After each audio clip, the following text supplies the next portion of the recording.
BlackHighPriestess. I figure since it's the we're in the equinox of spring, which is mating season, and we're in a full moon.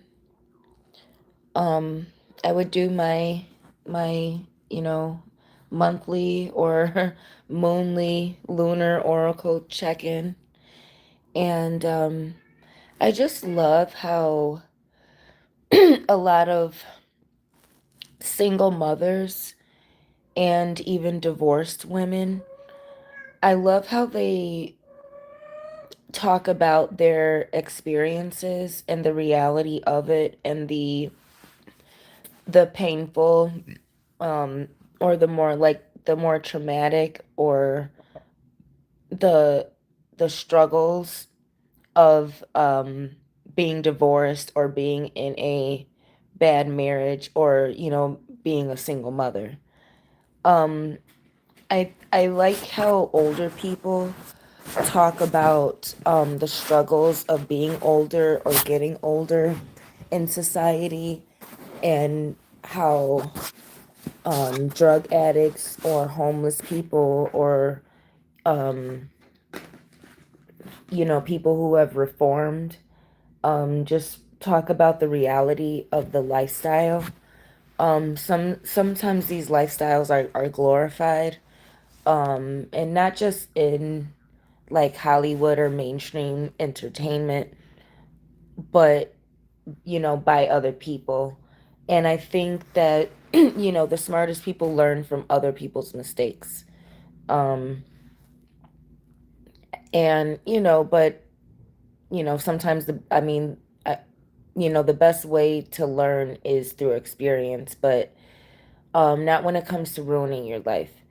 So I figured, why that um I can't necessarily talk about being a single mother, but I could um give people, in terms of mating season and a full moon and giving oracle counsel, I could give people guidance as to how to not end up single, say over the age of 30, or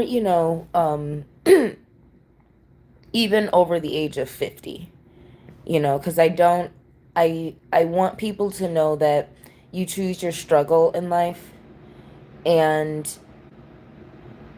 everything is hard. Everything comes with its own struggles and difficulties. Being single is a struggle, but so is being married. Being single is not a problem, but in terms of what I can talk about, and I think that I do talk about the reality of it, and I talk about why particularly dark-skinned black women with kinky hair in America, where a culture of white supremacy, where women who look a certain way are not valued as a wife or as marriageable in our society for a lot of reasons. That the struggle when your phenotype is looked at as something to have sex with but to not marry, and coming from a culture of slavery where black women as slaves were used to mate with and used to create more slaves and paired with other slaves, but sometimes raped, or sometimes the slave master would have children by the black woman, um and she would be a something to breed with, but not elevated to the status of wife. And this is directly related to the economic prosperity of not just the black woman but black people. The black woman not getting the economic status of being a wife, but creating the asset of children, that is slavery. And so I talk a lot about, the epidemic of single motherhood, but outside of slavery, how black women are treated, even within our own community, still treated as a breeder, but not a wife. And so Um, some of that is the foundation of my brand, which is more spiritual. So I encourage anyone watching to please ask questions about the occult, about witchcraft, spirituality, metaphysics. But for this consultation, um, or for this live, I wanna talk about that. So um, I have some notes, but I think the first thing that I wanna and I in this I do want to make these suggestions for black women, particularly black women who have a West African phenotype, um, so to speak, and that could be, having dark skin, kinky hair, but it can also be having any skin color, but having a particular body shape and hair texture, that is not European or opposite of the European aesthetic, which will be, um, taller, skinnier, and namely blonde hair, blue eyed. But, so, to that effect. Um, where you're gonna, by and large, be offered a lot less in life, and that also goes with dating. Some of my guidance as to how to not end up single over the age of 30, like a lot of black women do in America, where we are not valued for marriage. We're valued for a lot of things. Marriage is not necessarily one of them. Um, the first thing I would say is get away from your toxic parents. And I take the word toxic with a grain of salt, but I do want to be specific when I say toxic, because some qualities can be good and bad depending on how the parent wields that particular trait. By toxic, I mean controlling, overbearing, hyper religious, because that it is a way to control you and dominate you. Parents that isolate you, meaning do not allow you to have friends, do not allow you to go out, do not allow you to leave the house, do not allow you to grow up and have freedom with as you each year as you age. They are not allowing your age to match the level of freedom that they are giving you. And they are still making you stay inside and not have friends and not do anything except what you're told, as if you are 3 years old, when you should,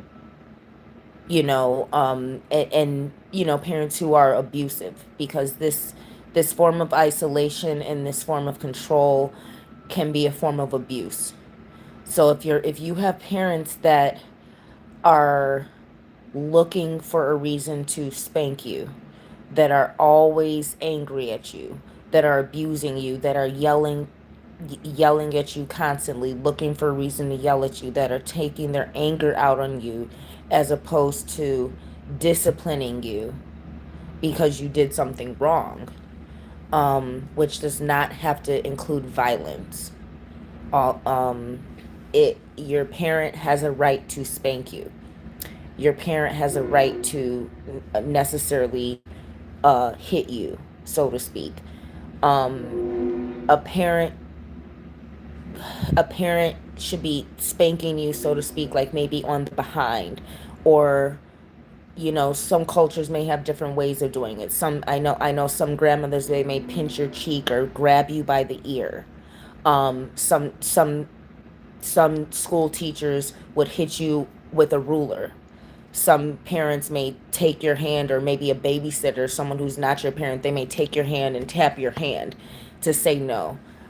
You can be disciplined through being hit, but when your parent is slapping you in the face, looking for a reason to fight you, as if when your parents treating like you're an adult and you are 18 or under, and your parent is fighting you like you are an adult on the street, that's abuse. It's not discipline. Your parents should not be treating you like you're an adult, treating you like you're some type of threat, and fighting you. That's abuse. And I can guarantee if you have one or more parent that fights you, they're fighting the other parent. So the abuse starts when your parents fight each other and they are abusive toward each other. That's how they're gonna treat you. They're gonna fight you like you're an adult. That's that's abuse. And so I don't know if anyone under the age of 18 is watching this or may get a hold of this, because my content is for adults, but for black women specifically, but anyone, how to avoid being single over the age of 30. Get away from your toxic parents. Get away from parents who abuse you, who isolate you, who have an abusive amount of control over you and don't allow you to grow up and get out into the world and experience things. Because part of dating and part of being successful and finding a partner and a good marriage is learning about yourself and being allowed to be yourself, so you know who you are and can find someone who's truly compatible with you.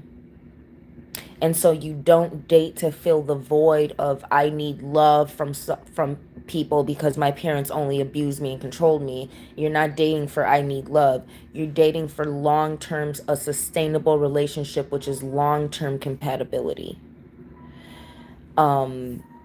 And when you date for I need love, you'll get it quickly from people who love you in a way that may release your dopamine, but it's not sustainable long term. And it could be for whatever reason. And a lot of times it's familiar because that person's most likely abusive to you somehow the way your parents were. And eventually they're going to break your heart because you are attracted to them because it's familiar, because they were somehow abusive, um, controlling, and manipulative.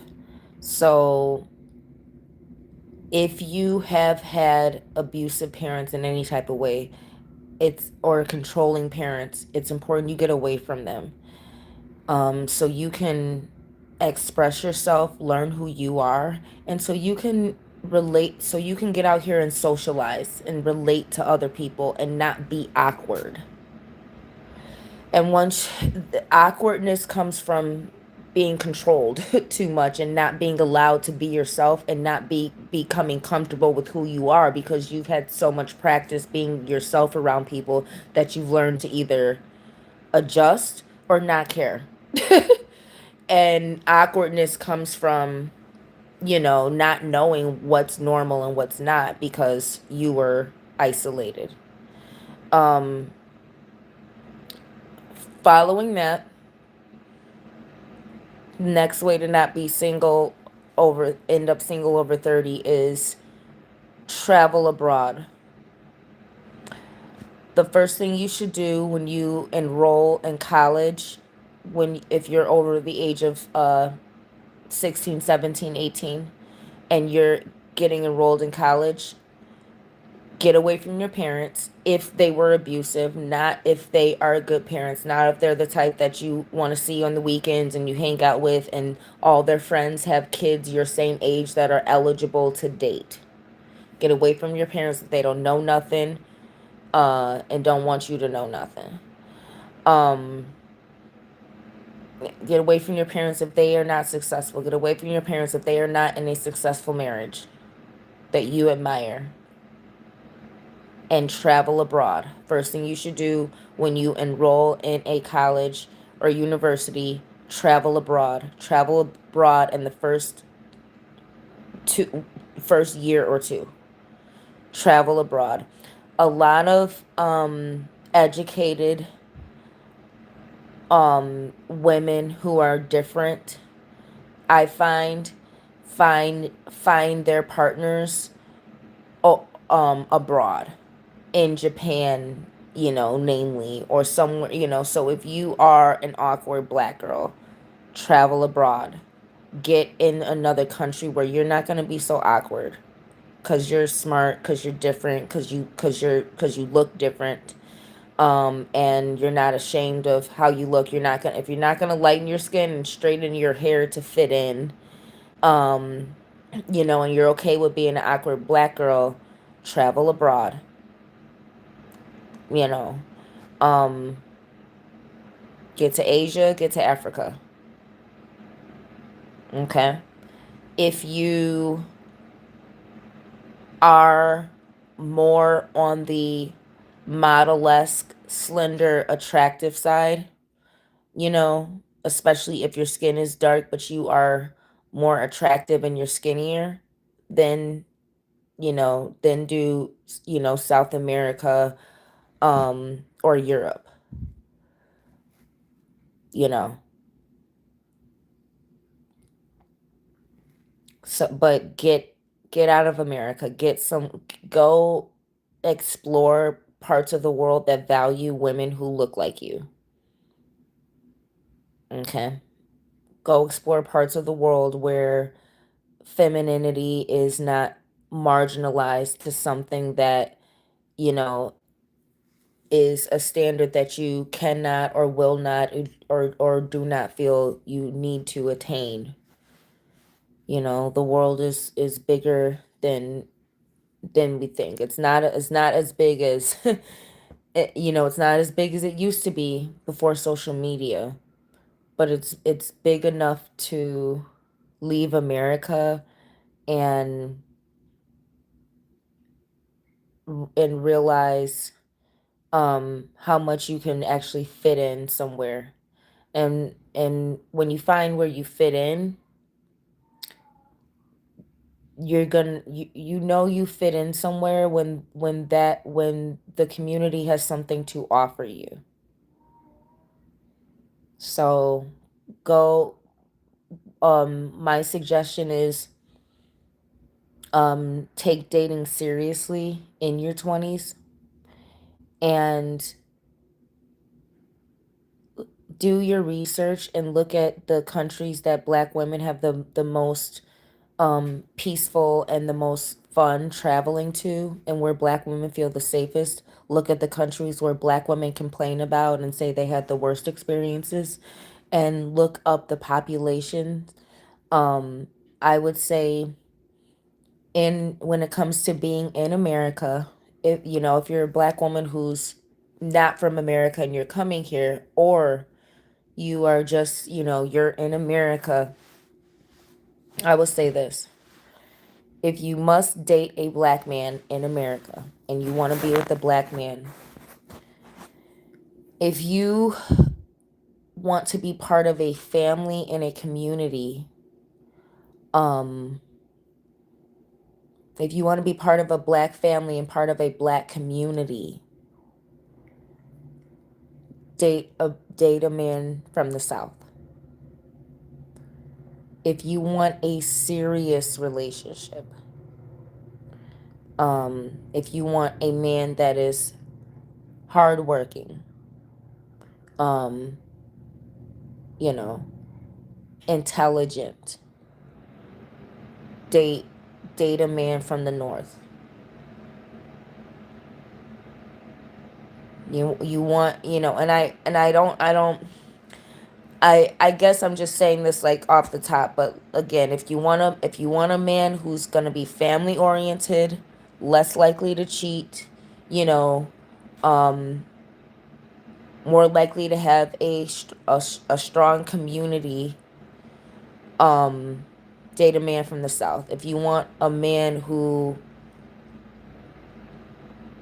is, probably is going to have resources, um if you want a man who's serious, who's independent, who's intelligent, and you want a serious relationship, um and what I mean by serious is, um it's going to be between you and him. Ain't gonna be a bunch of everybody in your relationship. Like if you date a brother from the south, um, and someone who's very community oriented, family oriented, um, less likely to cheat because relationships are family based. But if you want something serious and you want a black man who can have a relationship with you and not with everybody and their mama, um date a brother from the north. He'll have a job that'll keep him busy. You guys will enjoy your time together, you know what I'm saying? And you'll be less likely to decide to have children, because um working will be a struggle. People are independent, and you will be reliant on your partner, and you guys will have a serious relationship because you will be tied together through economics when you date a brother up north. So that's what I mean by a serious relationship. um Most likely making money and being economically stable is going to tie you together, and you're going to appreciate one another and the time you spend with each other more. You date someone from the south, you're gonna be part of a big clusterfuck of black people, you know, and they're gonna become your family, you know.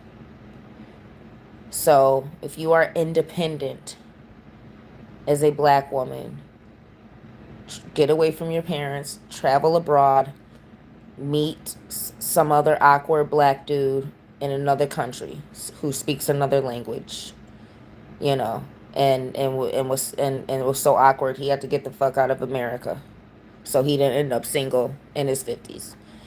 Um, uh, another thing I would say, um,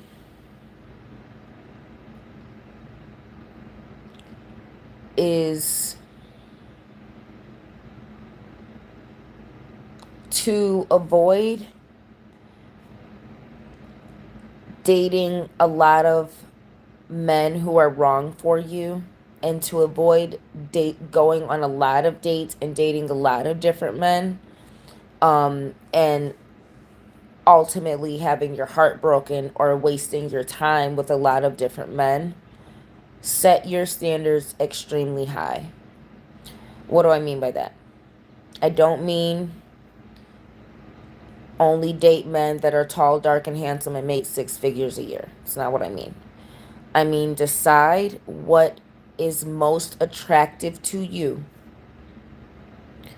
Decide what your deal breakers are. Decide what the top 3 to 5 things that are most important to you, and do not waver on that at all. All right? If you care about money, do not waver on how much that man earns. And if money is a priority for you, and if you are doing hypergamy, especially if you're a black woman doing hypergamy, do not waver on your number, or do not waver on your assets. I personally would tell any woman, if you don't want to end up single in your 50s, in your 20s, even in your 30s, do not date a man who does not have a house and a car. In your 20s, he could be financing. In your 30s, he needs to own it. But this goes times 10 if you are doing hypergamy. He has to own a house and own his car. And which means he has to have a career. All right? You don't care if it's legal or not, it's going to be a lot easier. If he has to be making his money legally, and in a way where you're never going to get wrapped up in some court case or jail time, um You have to do your research. You're gonna have to do your research. But you cannot waver on your number. And he has to be making at least 5 figures a year. All right. Um, I would say on if you're doing hypergamy, um, I would say he has to be making at least 80,000 a year or more, and he needs to have like at least two other assets too. So he needs to have stocks, and maybe another stream of income, online business, a app or something like that, something to that effect. Um, own a building, getting royalties off a song, something. Um, don't waver on that. And what I mean when I say you have to do your research, you need to be looking at what cities, what states, what countries have the most men who make 6 figures a year. You need to look up the careers that pay that, and you need to look up the places that have the most amount of bachelors who are in that career field. This is why I tell black women, if you want to have a serious relationship and you must date a black man in America, you need to go up north, because that's where men are going to be um making that's where men have had to work to make their money. They've probably had to struggle. They're going to take their money and their assets seriously. And they're going to look at a woman and they're going to take that seriously too, because they've had to struggle through white supremacy. You date a guy from the South, he's probably gotten everything accomplished through knowing a family member, you know. There's a the South is a mecca of black community. So the way black people stick together in the South um, does not compensate for the struggles that it takes a black person to accomplish something independently in the North, through in the midst of white supremacy, or in the midst of actual racism, where they'll smile in your face and deny your housing loan, smile in your face and reject you for a job or a promotion. So that's why it's like, if you want a serious black man, a relationship with a serious, intelligent black man, you must date one up north. And I'm talking about like Connecticut, one of the not one of the popular north states, where there's, not anywhere where there's a bunch of black people. Like up north, out the fucking way type shit. All right? You know.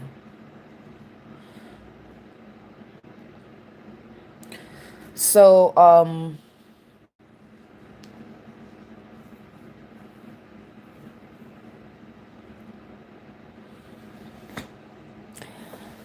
another thing about the type of man, um especially if you're dating a black man, because black men, a lot of them are not capable of doing this, because they are slaves to their mom, and they are trained to do whatever their mother tells them to do. But this is very important, ladies, especially black women, who you are the least likely to get defended. We're the least likely to have someone stand up for us and defend our honor, or take up for us in situations of injustice. This is why, black women are always going around taking up for people. Sit down and shut up and be quiet. One thing black women are allergic to doing is being quiet. Sitting down, crossing your legs, being quiet, and playing dumb. And that's one of the most feminine things you can do. And so my My point is, black women, you have to date a man that is mean. If a man is mean to you and your first interactions with him, he is being mean to you without abusing you. Meaning, if he's being mean to you without calling you out of your name or putting his hands on you in a way that makes you uncomfortable, that's the winner. If you know, you know. I don't know how else to say it. Your first few interactions with a man, he should be being mean to you, meaning you guys should be arguing. You should be having a disagreement. He should be checking you, putting you in your place. He should be disagreeing with you. He should be showing that that you as a woman do not have control over him because you're a woman and he's a man, and that he is not afraid to voice his opinion and disagree with you and check you and put you in your place. And it has to be genuine. It can be jokingly too, but if he is being mean to you, meaning he's not being nice, he's not being polite, um, if he's being mean to you without being abusive, meaning he didn't call you out of your name or touch you in a way that made you uncomfortable, that's the winner. Why do I say that? How you end up single over 30 or over 50 is dating men who are nice and they're kind and they're gentle, or they seem gentle at first. And there comes a time and a point where you as a woman need him to defend you or stand up for you or protect you or maybe even simply provide for you in order to protect you or defend you, meaning help you pay a bill or pay rent or something. There's going to come a time where you need that man to protect you or provide for you or defend you against a threat or an enemy. And he's going to freeze up and not know how to do it because that enemy is going to be a female. If that man, as an adult, is not practiced in putting women in their place, and if he does not know how to check a female without abusing her, he's not a good man and he won't be a good man. And there will come a time where, if you are married to him, there will come a time where you will want to divorce him.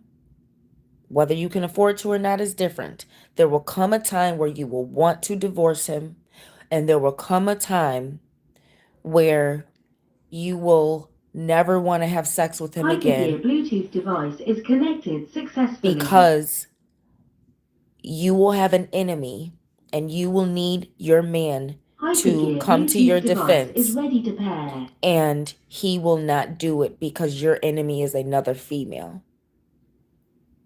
And you are going to real and your enemy may be another man too. But I promise you, if you meet a man, the first thing he needs to do is be being mean to you. Because I promise you, nothing is going to get you wet and arouse you more than a man who knows how to put you in your place. Because if he can put you in your place up front, you have no problem knowing he can go out into this world and put another woman in her place when she threatens you. And when you date a man who's mean to you, if he decides he likes you after getting to know you, men who are mean, men who are mean put people in their place and set boundaries up front. They don't care how what they say or do affects somebody so long as they can't be locked up for it. Because they're smart and they set boundaries. That's what being mean is. It is a person who sets a boundary. And a man who is mean, you can trust him to go out into the world and set a boundary with anyone who threatens you. And any woman who flirts with him, when he is committed to you, he looks at that woman as a threat to you because he's chosen you and you are his. And your relationship is going to be sacred. And he's going to be mean to anyone who is not you, who is not his pet, who is not someone he has chosen to love. Most men are not choosing to love the woman that they're with. That woman chose him, and he said, okay, cool. I don't have to go out here and find something. I don't have to go out here and hunt. Ladies, if you don't want to end up single, and when I say single over 30, single over 50, I'm talking about divorced too. You will end up divorced unless you date a man who is mean. Mean, mean, mean, mean, mean, mean, mean. Not nasty, not abusive, not disrespectful. Mean. Date a man who sets boundaries, and date a man who defends himself. And he doesn't care if you're a man or a woman. If you offend him, he will let you know about it and he will defend himself. That's the only type of man there is. Anything but a mean man, he's gonna be nice to every woman that smiles in his face. He's going to be nice to every woman. And you as a woman, you're never truly going to be safe around your man around other women. Your testosterone will never truly decrease around your man. And you are never going to be able to relax around your man because he will never set boundaries with other women, especially his own mother. So, ladies, the best way to end up in a long-term healthy relationship is to date a man who is mean. I can't stress this enough. Date a man who checks you, who tells you the truth, who shows you he knows how to put a woman in her place. Date a man who puts you in your place because he's going to make you the better version of yourself. Look at all these women who have husbands that are weak, or look at these women who have no respect for their husbands. I don't even want to talk about this whole Chris Brown thing because I get to a point where I think a lot of this should be staged. Because didn't this happen like about 5 years ago when some other black woman kissing like Usher, some other star in front of her at the concert in front of her husband or something, or somebody's boyfriend bought the tickets and the girl was on stage you know I, my point is, look at how women remain in heat even when they have a man because they're dating a punk bitch. Ladies, you want to date a man who's mean because you're never going to lose your desire for him. You're always going to be impressed by him. You're always going to feel safe around him. You're going to feel more safe around him than other men because you know your man is not swayed by a woman. He's only swayed by you. If a man is mean, he's choosing you. These men have not chosen these women. These women have chosen these men. They've thrown themselves at these men. And these men are like, okay, cool. Thank you for making it easy. I don't have to hunt. And then years down the line, especially after she's had kids and she realizes her man can't hunt, you know, and she realizes she has a man and a job and kids. And, she was like, well, I don't need the man. anymore because he's not helping.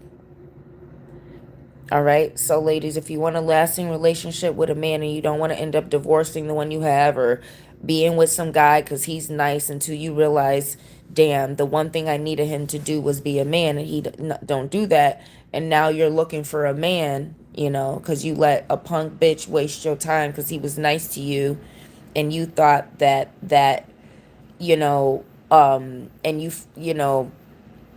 these men are nice to you. They'll get your number. They'll give you their number. They'll take you out to dinner. They'll do all of this. They'll do all of that. And at the end of the day, they will never set a boundary with other women. All right? They'll never set a boundary with other women. And he will never be your man. And there's going to come a time where you're going to keep looking for a better man. You're going to keep looking for an alpha male. Um and the only thing worse than being single is having a man and still being in heat and still being out here hornier than a single woman because the man you have leaves you unsatisfied, whether it's emotionally or physically, because he's a punk bitch and he can't protect you by putting other women in their place, you know. So, date the meanest man you can find and make sure he's mean to you. Cause that means he secretly likes you and he's trying to test to see if you can handle the fact that he's an asshole. The last type of man you want to date is a nice guy. Don't do it. Don't date a nice guy. Don't date a mama's boy. All right.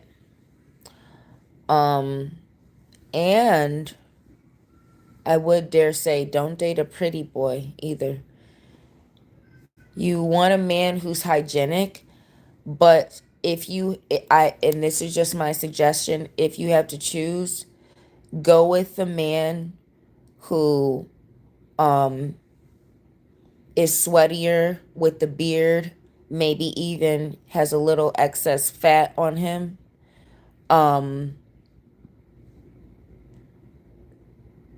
as opposed to the guy who is looking in the mirror as much, if not more, than you.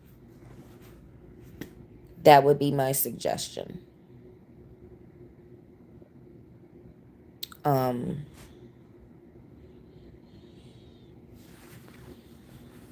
you want a man, you would rather a man be different than you than similar to you.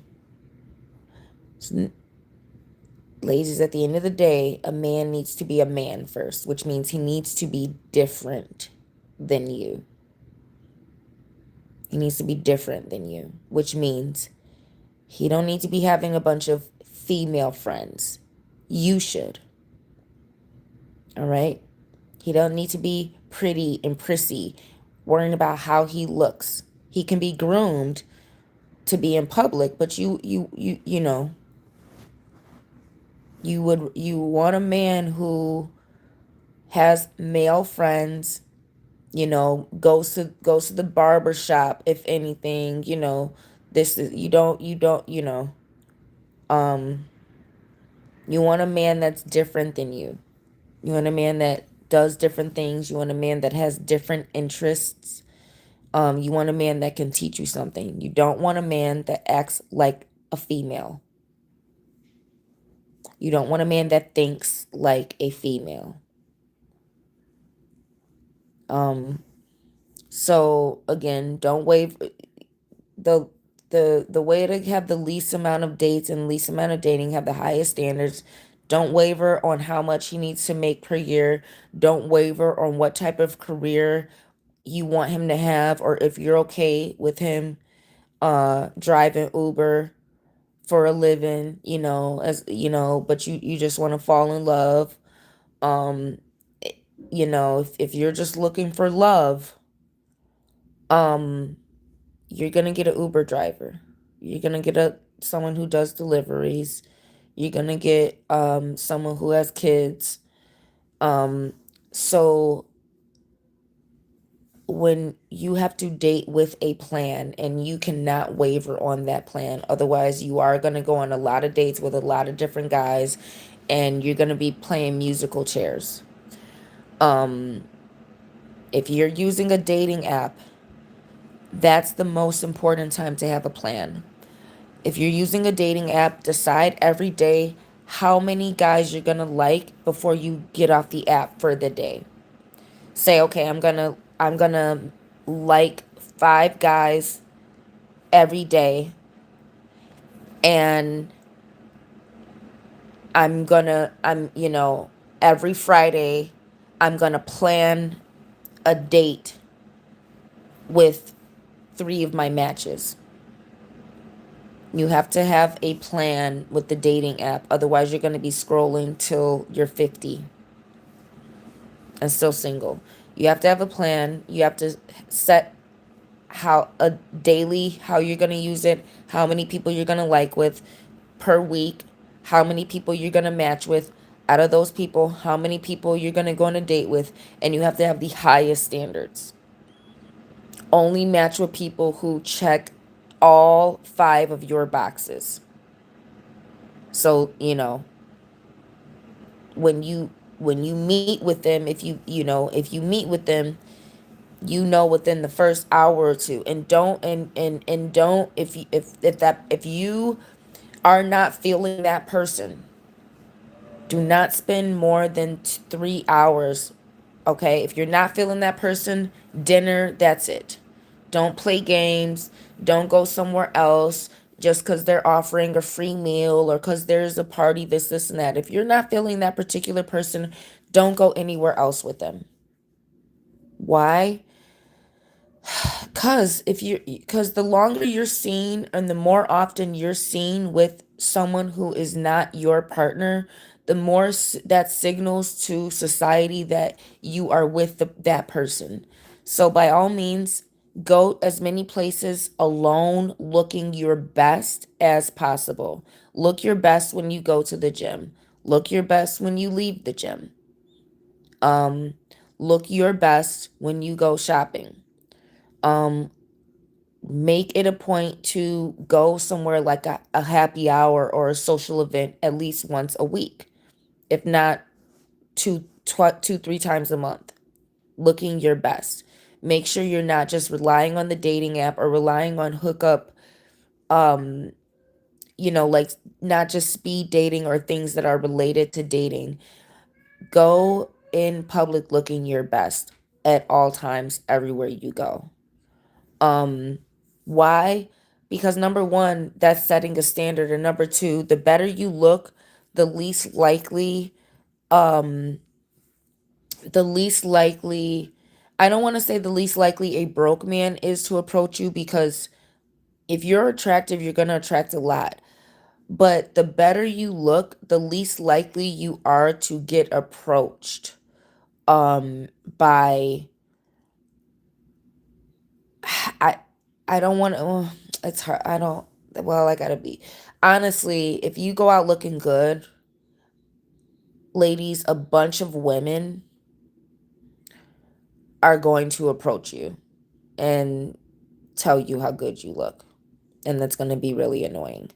Um, Gaddafi Bloom says, who sent you on point with this. I'm just doing it's a full moon and I've been kind of slacking on checking in. I've just been kind of to myself lately, so I wanted to just do some dating advice for the spring equinox. We're in mating season, and I just want to give some advice as to how to not end up single, because I love how people always give advice about, the reality of like getting older or being a single mom or this and that. So I was like, I want to give like a realistic, you know, um, advice as to, how to like not end up single over the age of 30. Um, so, again, if you guys have any questions or comments, feel free to ask. It could be about anything. So I'm just gonna keep rambling about this, but you know, again, go out looking your best.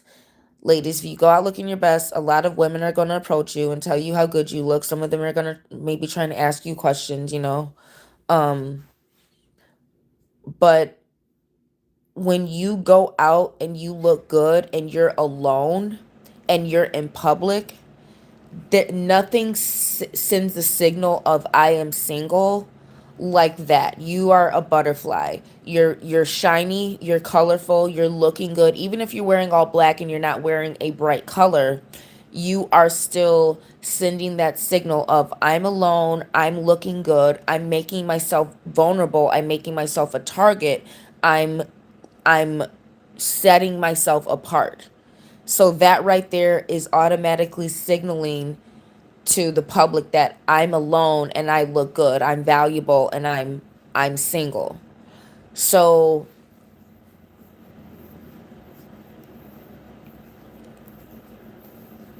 when you do that, it's going to take a lot more for a man to be brave enough to approach you under the premise of I'm single, I want to get to know you better. One, because you're probably going to be walking from one place to the next. You're probably going to be looking busy because you're out in public going from one place to the next. I'm talking about whenever you do your daily errands and things, you're going to be busy. So he's going to have to catch up to you. He's going to have to catch you before you leave or right when you enter. He doesn't know when he's going to see you again because you're not sitting around at a bar or at a singles event. You're running an errand and you look good and you're alone. So you are really going to challenge a man to catch you while you can, to be swift. You're going to force a man to hunt you down. And that's what you want. You want a man to pass certain challenges.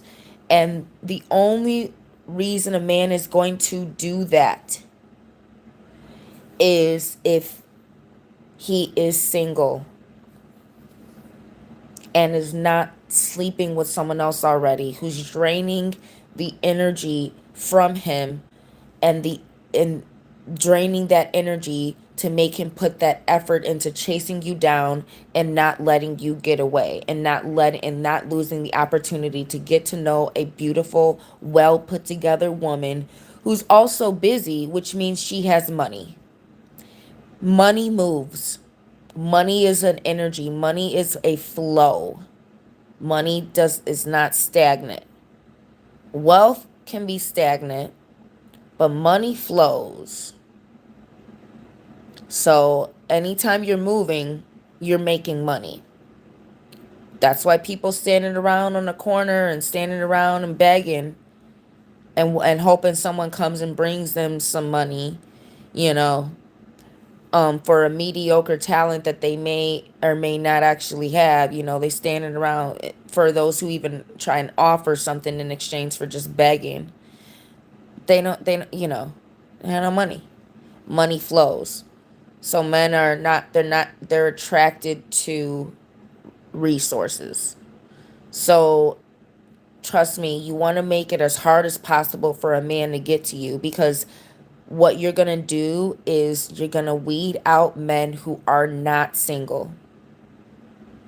And men who are not single will waste your time as long as you allow them to. They'll keep you a side chick for your entire life.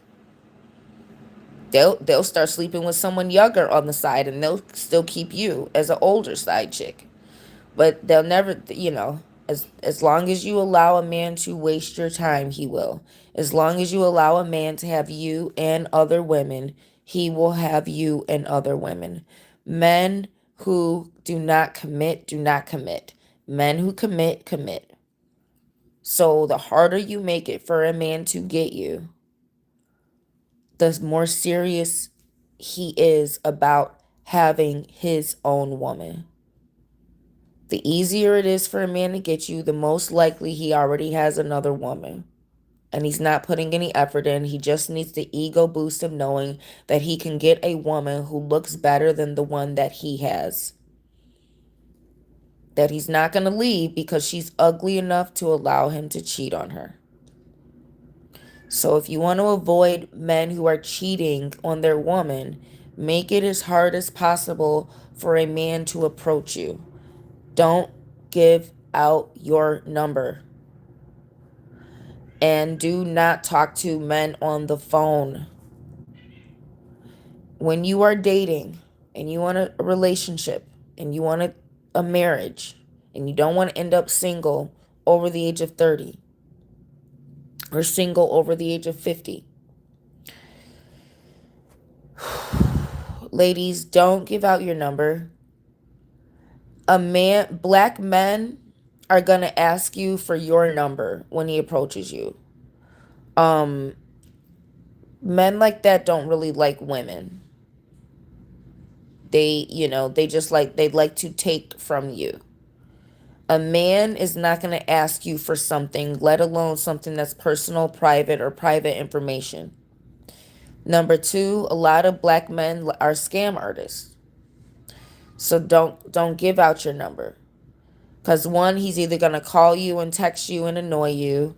The first and the first thing he's probably, and if he asks for your number on the street or somewhere, something like that, the first thing he's probably gonna do if you do give him your number is before he takes you out on a date, and he will act like he's gonna take you out, but before that he's gonna ask you for something. So don't give out your number. A man should be giving you his number, giving you a way of contacting him, offering to pick you up, or offering to meet at the restaurant or at the venue that he is treating you to on the first date. He should be treating you the way he would treat his daughter, or the way he would want his daughter or his sister, or his mother to be treated by a perfect stranger who was interested in dating her. He should never be asking you for anything personal. He should never be trying to get your number or your address. Those things can stay private until after maybe the third date. And ladies, if you don't want to be single over the age of 30, don't sleep with a man on the first date.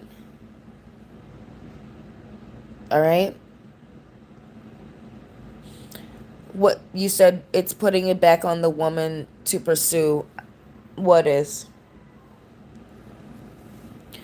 Um, so, ladies, let a man give you things in the beginning. And that means let the man give you his number.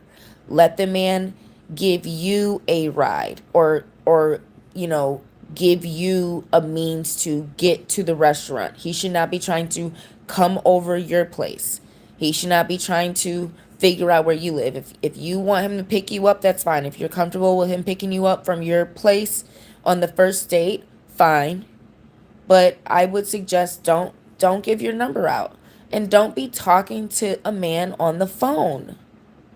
If you are dating, you need to be dating. Phone conversations are not dating. Phone conversations are for people in a relationship who miss each other because one person is traveling or at work or somewhere else. Phone conversations are not for dating. Dating means you're going out in a public place and you're getting to know someone in public because you're getting to know their personality and how they deal with situations and whether or not they are safe to bring in an intimate setting. That's what dating is for. Courting is for people who have more assets and more to lose. So they are, looking for things that are a little more important to the overall community that they're in. Who do you know? And courting is courting.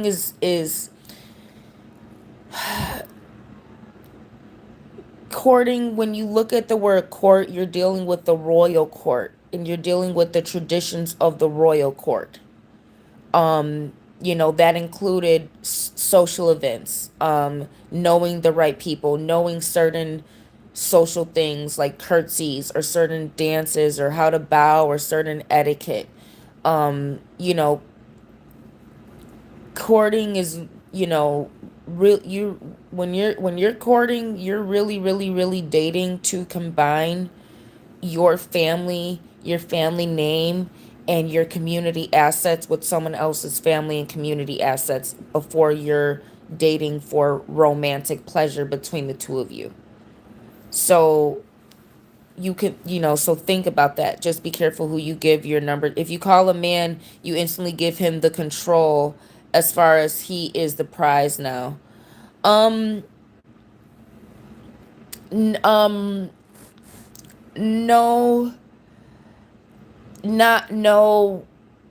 If a man approaches you and you do not know this man already, you don't know him, he's not a friend of the family, he's not someone you've been working with for 6 months and you someone you see every day, you don't know this man, you should be not be giving him your phone number, which is personal information that he can do anything with. But most importantly, most men are stalkers. Most men will harass a woman. If you give him your number, he's going to harass you. If you let him earn your personal information, which is going to be your number and your where you live, where you reside. Those are intimate things. So when you're talking about a stranger and not, again, not courting, not someone who's already part of your community that you know that you are now deciding to date toward marriage, oh, you as a woman, you are unsafe. It is that man's job to keep you safe. And the way a man who is a stranger can show you that he understands his role in your life is going to be to protect and provide for you, is to not ask for your number or address until you are comfortable with giving that. If he gives you his number, he's already done the man's job. It's your job to contact him. And a lot of women would call him from their place of work and talk and get to know him that way before they would call from her house phone, or from her personal cell phone. Let her pick him. He would pick her up from the job. So this is what I'm saying, ladies, especially when men are black. Black men don't understand the role of keeping the black woman safe because he didn't have to do it during slavery. He was castrated and he does not know how to get back into that mindset of keeping this woman safe before taking from her. The black man is trained to treat you like you are a slave. He's trained to treat you like a labor slave and to look at you, what can you do for me as a black woman and for me to date you and marry you. He doesn't, and so he goes from from slavery to toxic Islam. He goes straight from the slavery to the Sharia to this to the toxic Islam shit of I going from I'm the slave to the black woman is a slave. He does not have the concept of your safety. He does not have the concept of protecting the nation and elevating the black woman. He does not have he's not historically bred. His mamas be keeping him safe. His sisters be fighting his battles for him. He gets bullied at school and it's his sister or it's his mom or, what I'm saying? So black women, you got to understand, like I said, with black men are going to always ask for your number. Don't give it to him. Let him grow a pair and let him show that he had a father who raised him right before you date him. Because most black men don't have the concept of their role is to keep you safe. They don't have that concept. They want to automatically take from you. Every transaction with you is how can they get something from you as a woman. So, lady, so be careful you give your number to. You believe the woman should be calling in the beginning. I believe that if you are dating and you don't want to end up single over the age of 30, particularly as a black woman, you should not be having phone conversations with a man. You should be having conversations with him over dinner, at a museum, in public, at an event. You should be dating. Dating means in public. Dating is not having a phone conversation. What a black man wants to do is he wants to talk you and drain your energy and get emotional intelligence from you before he takes you to dinner. Black men do not want to invest in you before you've given him your personal intimacy. Then he thinks about, let me make an investment and maybe let me keep my word and take her to dinner. So that's why I tell black women, get away from black men in America who have a history of slavery. Dating means you are in public. That man is showing you his capacity to protect and provide for you, meaning he is showing his capacity to reject other women and focus on you, and he is showing his capacity to pick up the tab in every circumstance you're in public. And if he can't do that for the first 3 dates and for the first 3 months, it's not going to lead to marriage, because that man, his role in your life is not going to be that of a man. Most black men are going to be nothing but a child to you in the long run. You want to deal with a black man, get with a hardworking black man, or get with a black man, like I said, who's in the South and who has strong community ties and can at least, at the very least, provide you a strong family that you will be a part of, so you will never, you'll never necessarily be alone, and you'll always have family resources. Or date a man in the North who is serious and who is hardworking and who has assets. Because a lot of these black men cannot do the simple thing of rejecting other women and picking up the tab. And that is the only reason a woman should give her hand in marriage. When a man has shown you that he can do what a man needs to be able to do for a woman. If he can't do those things, ladies, stay single, because you're better off.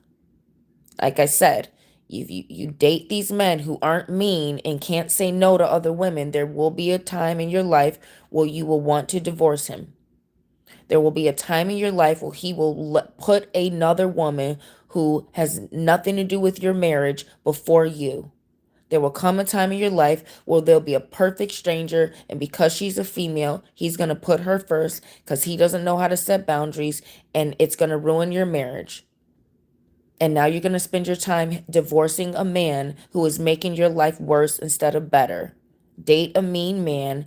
Make a man do a man's job. Make a man show you that he's coming into your life to keep you safe and pick up the tab.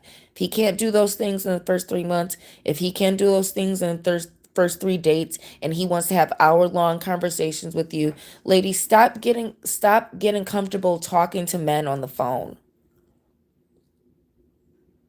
Let men show you that he is serious about having a woman in his life. You ladies, the more you talk to a man on the phone, the more likely he's a homosexual. All right? Talk to women who got married, talk to women who dated a man and got married to him within the first year because he wasn't a faggot.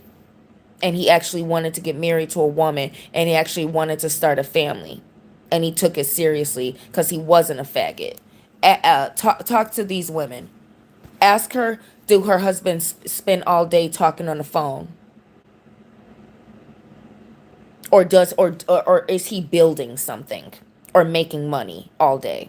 Which one is it? How many women who have men, who have husbands that make over 5 figures a year, or at least that make 6 figures a year, talk to these women? Ask them, do their husbands spend all day talking on the phone about something that is not making money?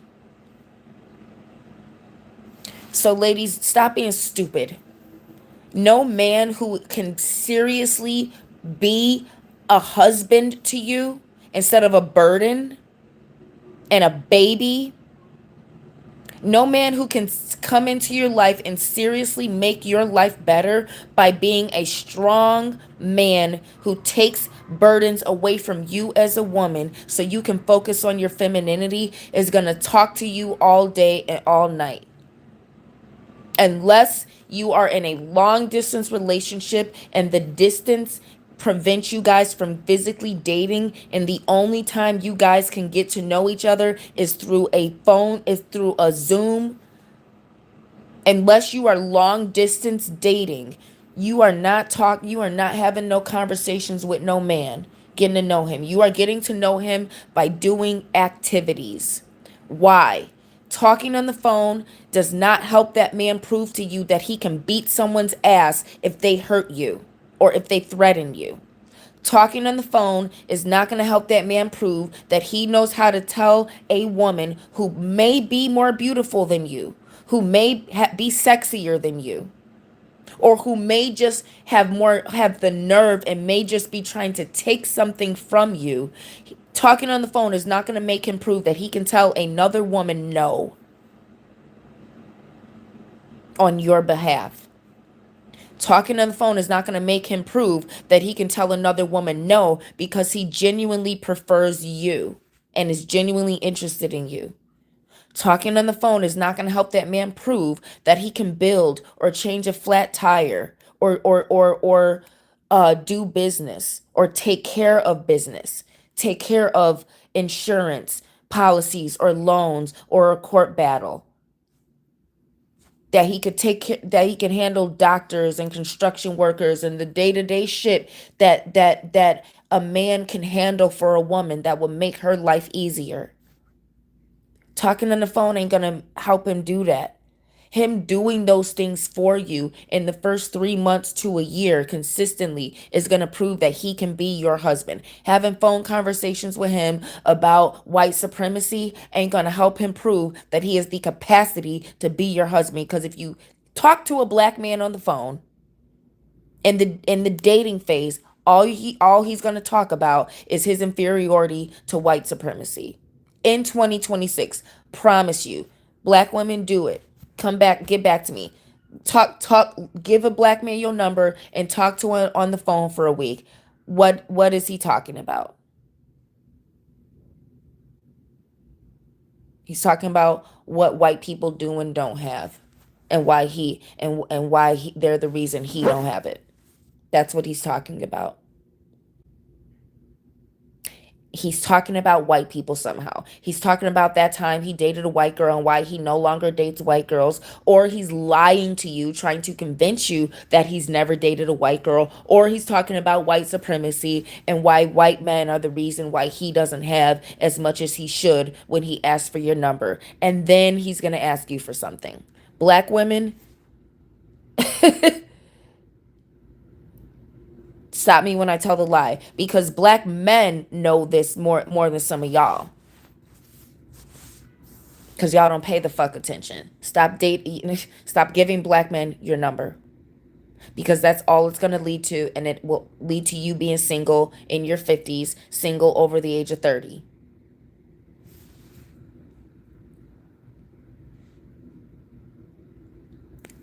You just don't give any man your number. No, you don't give any man your number. Not because he asked for it. Ladies, let a man be serious and let a man show you that he knows how to be a husband in the dating phase. Because those are the men who marry women. Ladies, you have got to, if you want to use your intuition for something like Gaddafi Bloom is talking about, use your intuition to know when you're dating a bisexual, homosexual man who's acting like he likes you so he can fit in society, so he can play the fence. That's why women be kissing. That's why women will let a star that they know have kissed Rihanna and kissed all these people. That's why she let Chris Brown stick his tongue in her mouth when she's married. These women be married to gay men who secretly get off on they woman being with other guys and stuff.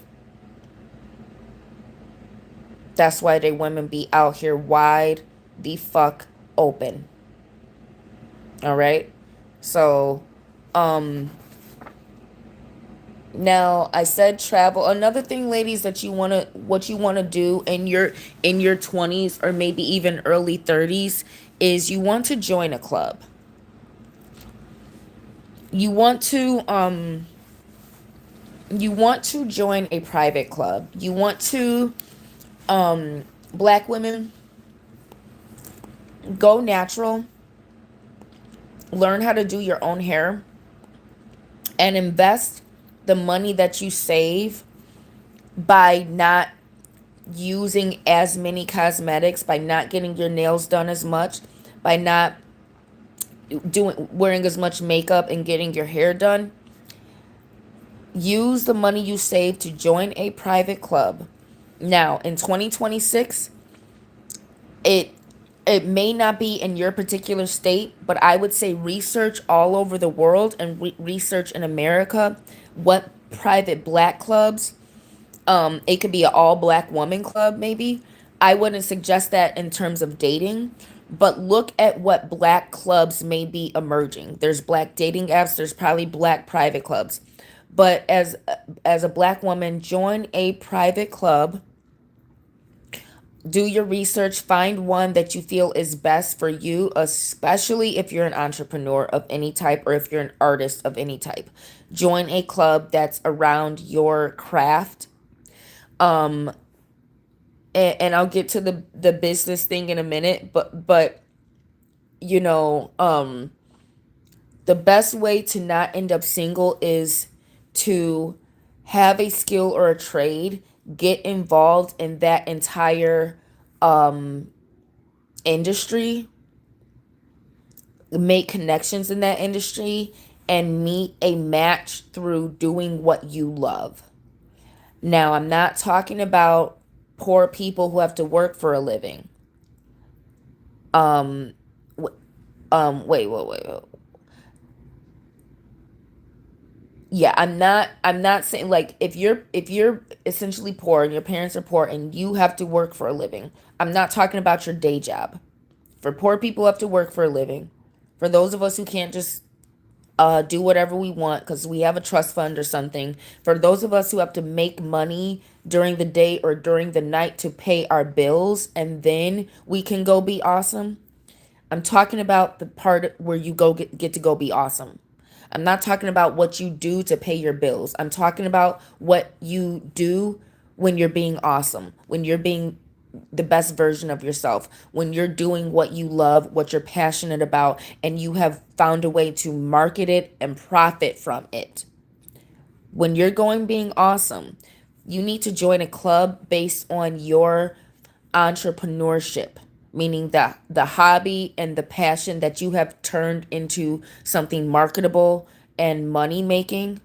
You need to you need to surround yourself with that, and you need to invest in private clubs, because that's where you're going to meet people within who either invest in themselves to be wealthy or who have enough expendable income to marry you or to at least put you in to help you climb the social ladder. So the reason people end up single over a certain age is because you're around people who are essentially just not wealthy. And everyone's struggling, and romance and leisure and the pleasures of life become less and less important, and they take a back burner to survival, and people just lose time to enjoy companionship. You want to be around people who are always prioritizing themselves or people who have wealth and resources so they have the capacity to marry a woman. Not play in her face, not just have casual sex, not leave her a single mother so she can let the state figure it out after the baby comes, but a man who has the capacity to take a woman into his life and protect her and provide for her and allow her to be a companion without it being a struggle to him. When you're surrounded by men who don't have their own house and who don't have their own car, When you're surrounded by men who have roommates and live in apartments and don't live in places where he is ready to have a woman come move in and live with him, where he has enough space in his life where a woman could come in, fit into his life like a puzzle piece, where he has created space where the only thing missing is a woman, and he has already created space for her. If he's not living like that, he's not eligible. He's not an eligible bachelor. All right. And if he's not an eligible bachelor, he's going to date you because it'll be cute to say, I have a girlfriend. But he's not going to be able to afford to marry you like his friends can afford to marry their girlfriends because they have money aside, or because they simply saved up at the very least 10 stacks for a wedding expense. Even if it's a down payment on a home, that's a wedding expense. But he should already have a home. If he's a real bachelor, he has a home and he has a car, which means he most likely has a career that he can afford those things. So, join a club, join a private club, meet wealthy people, be part of a private club with people who do exclusive things so you can meet these exclusive people and you're not in the muck and the mire of everyone who is poor and mediocre and is barely making it. It doesn't have enough class to invest their money in something that's going to help them get into a higher bracket in society. All right. Um, the more you hang around working class or lower, the less eligible bachelors there are.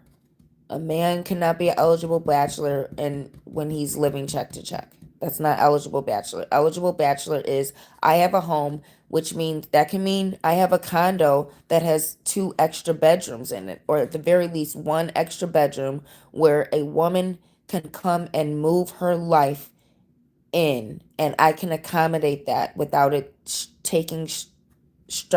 without it stressing me out. That's an eligible bachelor. That's an eligible bachelor. Having a roommate, that's not eligible bachelor. Living in a studio apartment, and you have not put a down payment on a house that you're moving into within 6 months, not an eligible bachelor. Does not own a car, not an eligible bachelor.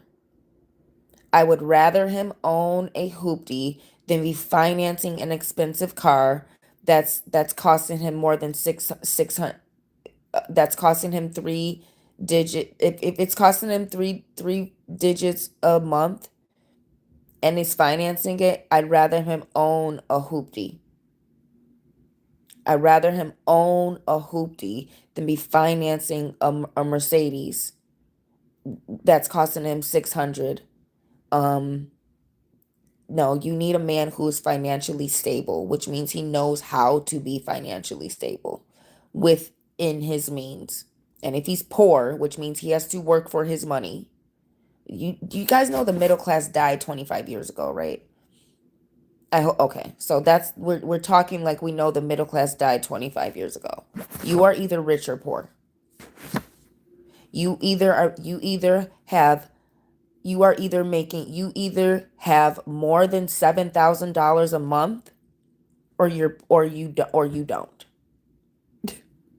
You get that, right? You either have $7,000 a month or you don't. There's no in between. You either have or make $7,000 a month or you don't.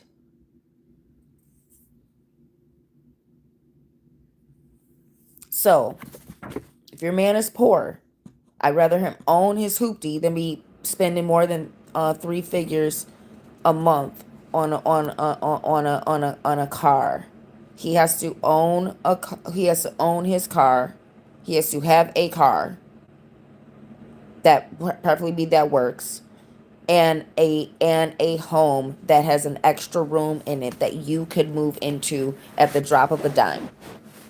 A man is not a bachelor. If something, God forbid, if something happens to your place or where you're staying and you got put on the street, if you cannot move in with the man you're dating and he has an extra room for you to move into and to move everything that you own into, he's not an eligible bachelor.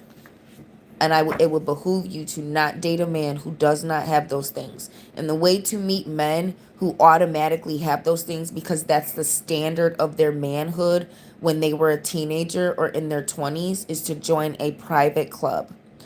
Joining a private club is a substitute for joining a sorority or a fraternity. And most people got married because they were in a sorority or a fraternity, and it provided them the what they needed socially. That was the point in joining it. It provided them the social connections they needed to be successful in life. If you did not have that, and if you weren't born with the social connections that you needed to be successful in life, you must invest your extra money in joining a private club.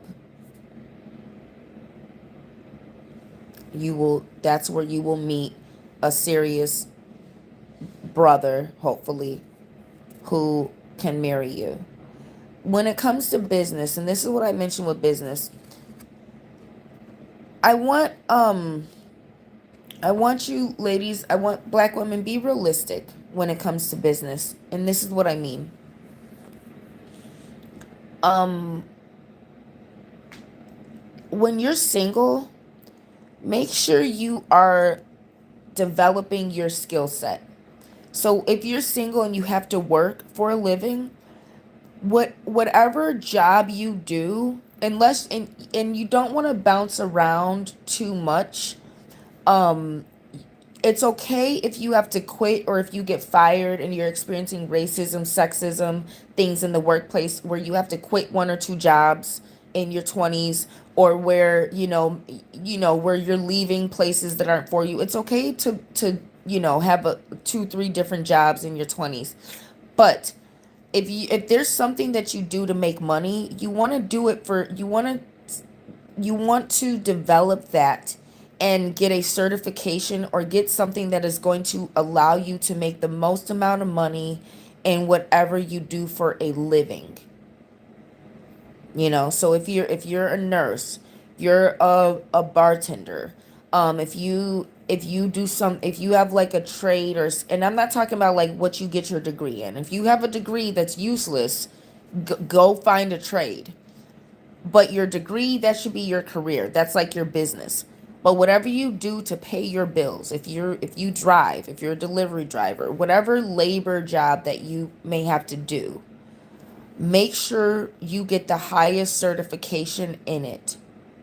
Make sure you get the highest training or certification that allows you to make the most entry level money in that field.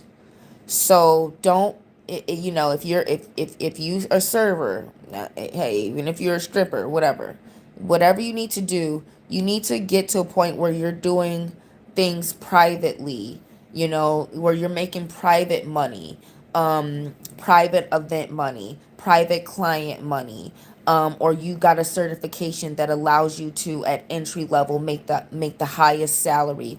You need to get good at what you do for your day job. That needs to be one or your priority source of income. When it comes to business or what you do, that's your passion that you turn into a business. You make candles, what I'm saying. um if you're a fashion designer, whatever you do, black women, we do everything. Whatever you do for your business, maybe you're a makeup artist or something like that. Whatever you do, whatever your business is, which is going to be a product or service that you offer. That includes teaching people things. That includes being a yoga instructor or whatever. Understand something about business. The reality of it is you need to be doing it at least 10 years to really have the skill set needed to let it be your main source of income, or at least half of your income. And what do I mean by that? As a single woman, or anyone, but mainly as a single black woman, you should be spending a third of your time making money, a third of your time um, practicing spirituality or self-love, whatever you want to, whatever, however you live your life. And then a third of your time pursuing romance or dating, so to speak. So when it comes to making money,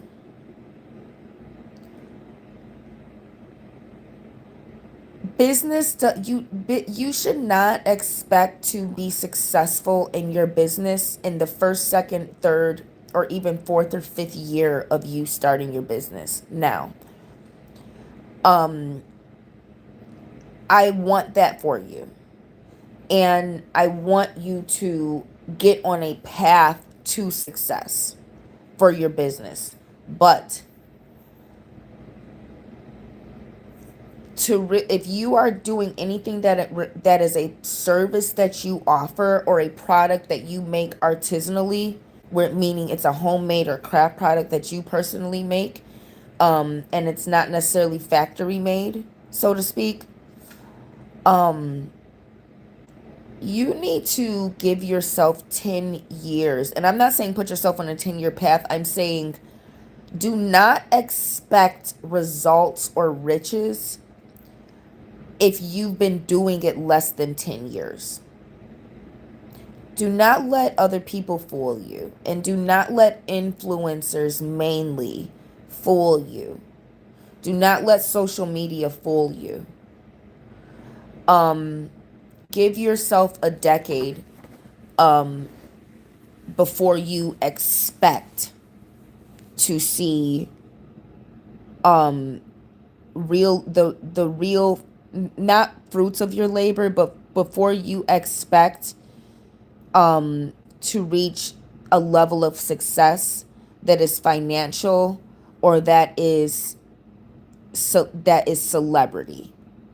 So don't expect fame and fortune from something you've been doing less than 10 years.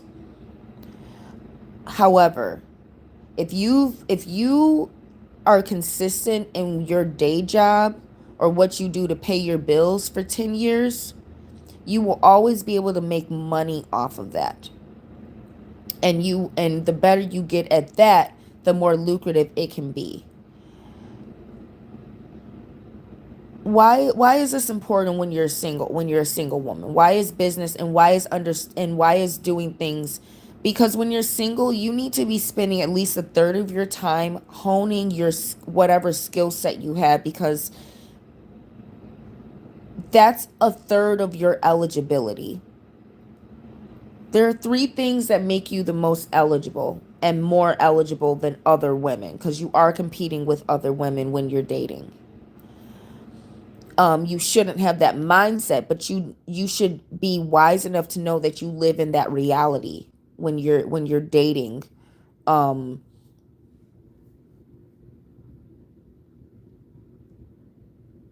third of your eligibility comes from your skill set, and which means your potential to earn money.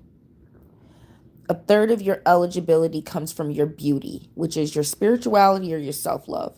Your beauty comes from your morality and from your looks. So that's going to be your hygiene, and the principles you live by. That's spirituality and self-love.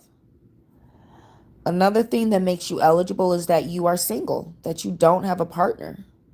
So the time that you spend socializing, which means your social skills. Women who have partners and women who have long-term partners do not have social skills. Test it. Look at how your friends who have been married for more than 10 years, look at how they behave in public compared to women who have been single for maybe 10 years or more. Women who have long-term partnerships, meaning they have been married for over 10 years, they lack social skills. They can't operate without their husband. They are awkward without their husband. They can't relate to other women because they have a man, and they don't understand the daily female struggles because their man validates them in a lot of ways. So they have trouble relating to other women, and so they relate to other women under the premise of I'm married. Um and a lot of times they have an arrogance that they think is normal. So a third of your eligibility comes from the fact that you're single and that you don't have a man in your life validating your womanhood. So as a woman, you should always have some type of business going for you. You should always have some type of skill set that you can monetize. If a man approaches you and you have no skills that you have been monetizing while you've been single, you are 100% a liability to him. There's no benefit to him dating you. Unless you look so good or your spirituality is so high that he can temporarily benefit from having sex with you. If you have high self-love with no skills and you're single, the only benefit you have for a man is sexually, and that's going to lead to short-term. But when you show that you've been honing your skills while you're single, he considers you for long-term. Your beauty is not going to be a liability to him. It's not just going to make other people want what he has. You know what I'm saying? You're going to be smart enough to not let your beauty embarrass him. Meaning, if you hone your skills and you have principles, spiritual principles to go along with your beauty, you're not going to be kissing Chris Brown on stage in front of the world. You know? So he looks at you long term. So you don't want to, while you're single, here's a very important thing, ladies. You don't want to hang around dumb women, and you don't want to be a dumb woman. So if you hang around dumb, and here's an example of a dumb woman. That's how you know a woman is stupid. If you meet a woman and you tell her what if you tell her what you do or what your business is, and she says, oh yeah, I'm just now getting into that, or yeah, I just recently started getting into that, or yeah, I started getting into that, this year, this and that. That's a dumb woman. And let me qualify that.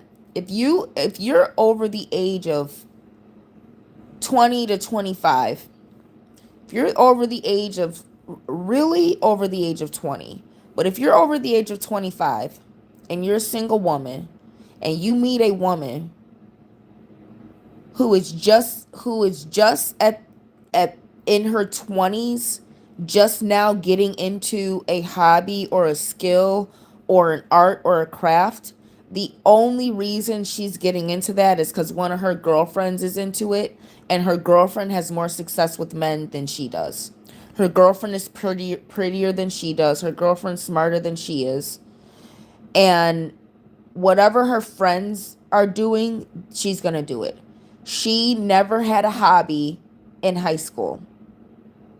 If you didn't have a hobby in your single digit age that you would practice every day by the time you were in high school, that you are doing as an adult because you love that thing so much, you are a stupid individual. And if it takes someone else getting into sewing or candle making, or um you know, making jewelry, or doing whatever little crafts that a lot of women like to do, doing things like women like to do. If you are just getting into it in your 20s because your friends are doing it or because other women are doing it and you want to be interesting, that's a stupid woman. And this is a perfect example of what I mean, where if you haven't been doing something for at least 10 years, you're not good at it. And you should not expect success from it. And stupid women get into things and expect overnight success. They get into things because somebody who they don't have a lot of respect for, but they have a lot of admiration for, does that thing. And they figured, well, if this stupid pretty girl can do it, then it must be easy. That's how stupid women think. And they are just now getting into something. They have not been honing a skill set since they were at least a teenager. All right? You don't want to hang around women like that. You want to hang around women where when you meet them, there is something interesting about them, because they were interesting as a child and they grew into being an interesting adult. So you want to meet a woman and she says, "Yeah, this is my business. Here's my business card." At the very least, if she can introduce herself as a professional in her field, even if she's been doing it for 10 years, if she can introduce herself as a professional in that field, instead of saying, "Oh yeah, well, I'm getting into this," and if she's getting into something, that means she needs help. You know, you don't want to hang out with women who need help with anything in life. You do want to charge women that need help for your time. You do want to make them a client. You want to make them a customer, but you don't want to hang out with a woman who needs your help. You and this is specific when it comes to dating. And to being a single woman. You, as a single woman, the best way to utilize your time is to start a business of some sort, or to hone a skill to the point where you can make money from it. If you can't get paid from it, it's just a hobby, that's great. But at the very least, you're going to have something interesting about you to talk about, and you're going to have something that is going to keep your marriage interesting for that man. Men do not like to date and marry women that don't have skills. And a lot of dumb women think that all they have to do is be a woman. The men who are the most masculine men, they tend to like women who know martial arts. They tend to like women who go to the gun range. They tend to like women who at the very least have taken self-defense class and take interest in things that are a bit more masculine. Making money is masculine. Making money is masculine. All right? Making art is feminine. Making money off that art is masculine. So if you're a single woman and you don't have a man is more attracted to a woman who is independent than he is to a woman who is a damsel in distress. All right? Um So, ladies, you don't want to hang around dumb women, and you don't want to be a dumb woman while you're single. Um, if you hang around dumb women, they're going to stagnate your energy. You want to hang around women who have intelligence, who have interesting things about them, and who are more off more importantly, women who are business owners too. Why? Business keeps you in motion. As long as you're moving, you're making money. And women who make money while they're single, or women who make money in general, have a different energy than a woman who is a gold digger, than a woman who is lazy, or than a woman who is stupid. A woman who is a gold digger most likely is too lazy and too stupid to make her own money. All right? You as a single woman, you don't want to be surrounded by that energy. Because women who need a man for money, not want hypergamy, because of her standards, but a women who are stupid, and they need a man to do everything for her. They need a man to have money. They need a man to do everything for her, and she's not independent while she's single. And she's constantly looking for a man to do things for her. That's not dating. And you don't want to be around women who, in every situation they're in, they are looking for a man. You want to be around women who can have conversations, who can be actively engaged with you while you're hanging out with her. You don't want a woman who needs a man in every situation to where she can't enjoy a movie or an outing or a dinner without trying to seduce a man. That's going to put you in situations where and that's going to, you as a single woman who's looking to date, who's looking for genuine compatibility.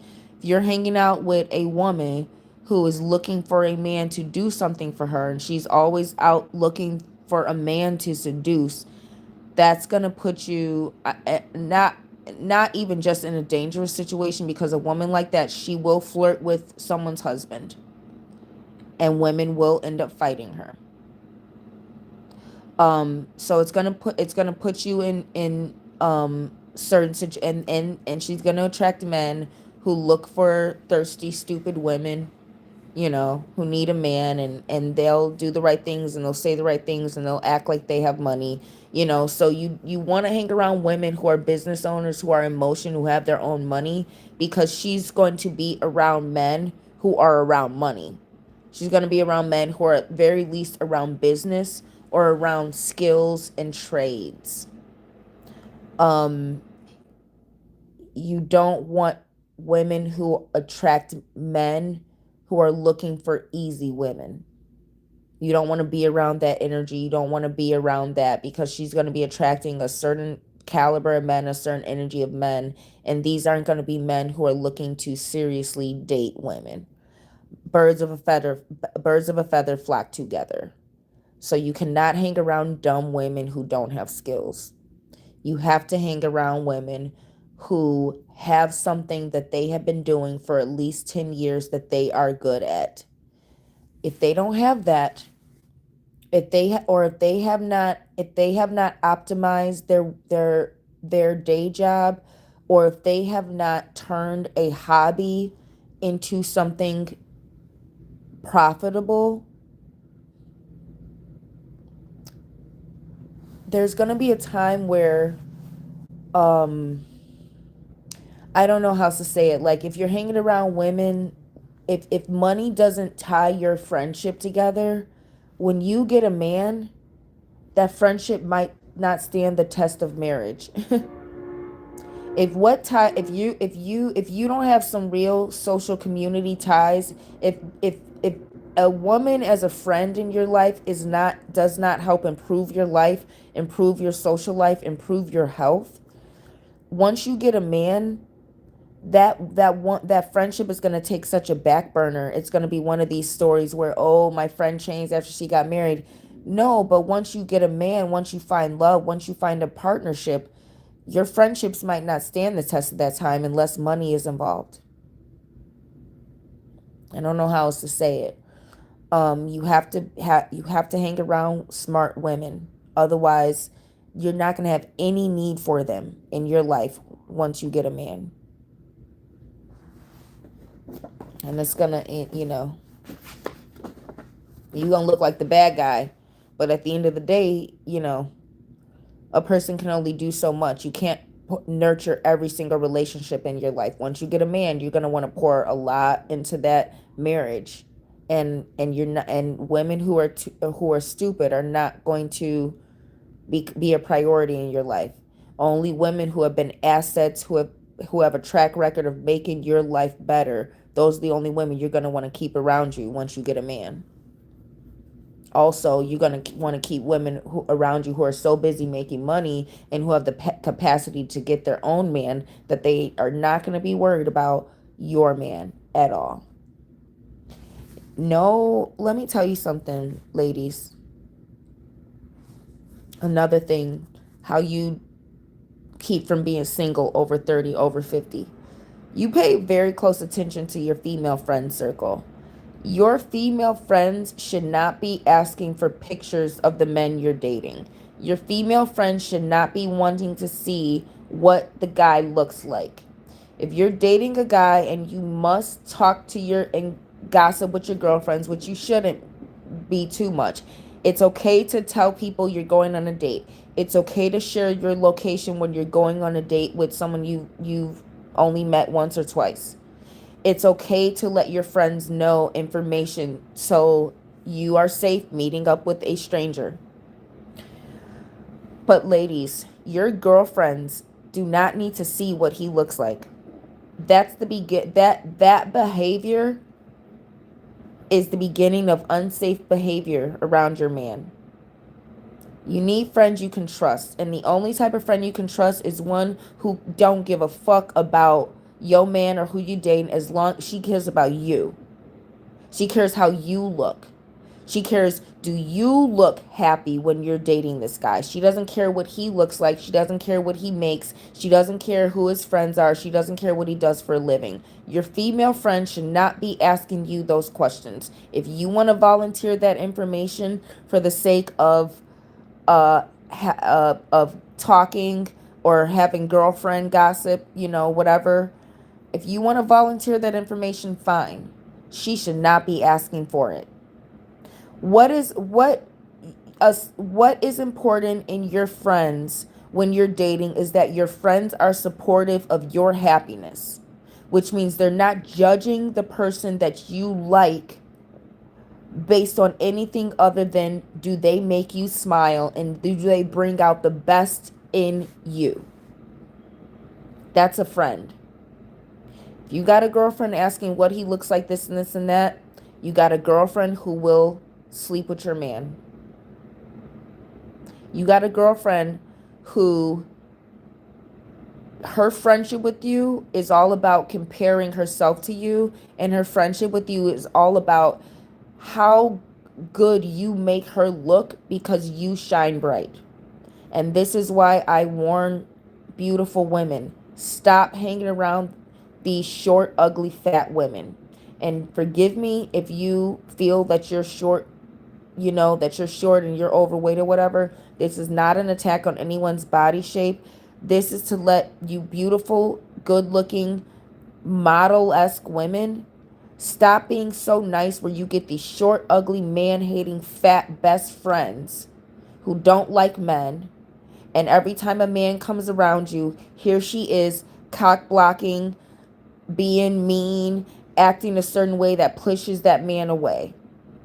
Stop hanging around your ugly friends who don't like men, who are secretly gay, who are secretly in love with you and obsessed with you to where they want to be you.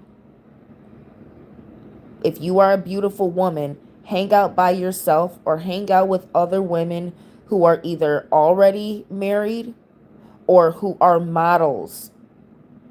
You are beautiful. Stop hanging around ugly, short, fat women.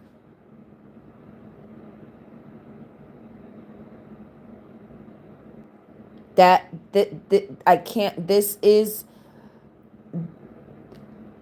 This is why your feet like and I say this to say you got a lot of women out here who cannot get the men that they desire. They are not feminine. They do not put in the work. They do not put in the self-love. They lack morality. They lack duafe.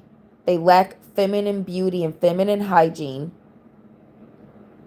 They have delusional mental disorders.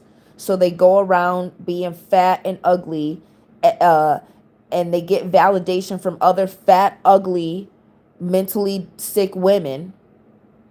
Never get validation from men. They always get validation from other fat, ugly, mentally sick, short women. You know what I'm saying? And they tie onto you because of your blessings. They tie onto you because they want to be you. And every time a man comes in your life, they do something to sabotage his love for you. They behave in a way, they do things, they say things, they act in a way that pushes that man away because it makes you look bad in public. And if you keep hanging around these women who are borderline lesbians and they're obsessed with you and they can't get the things that you have out of life because you look a certain way and you are blessed and they are not blessed with the things that you are blessed with, and they block your blessings.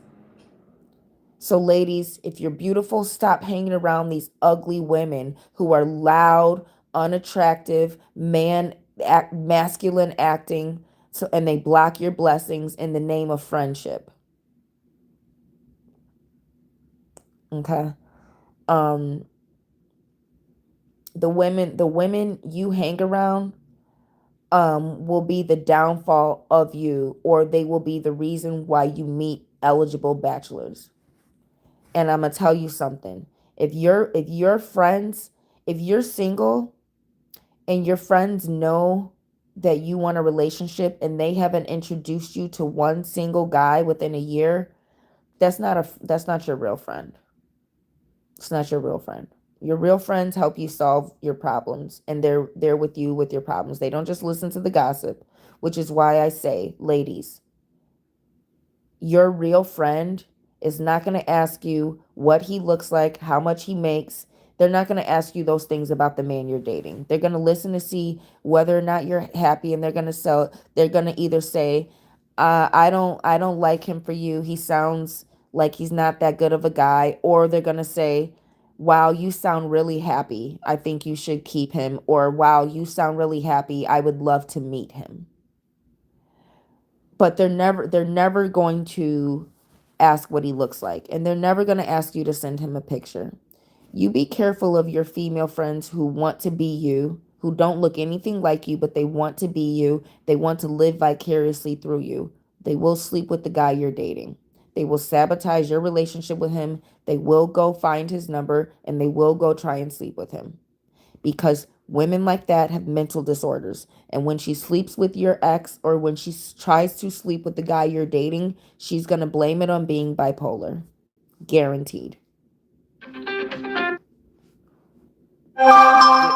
Guaranteed. Guaranteed.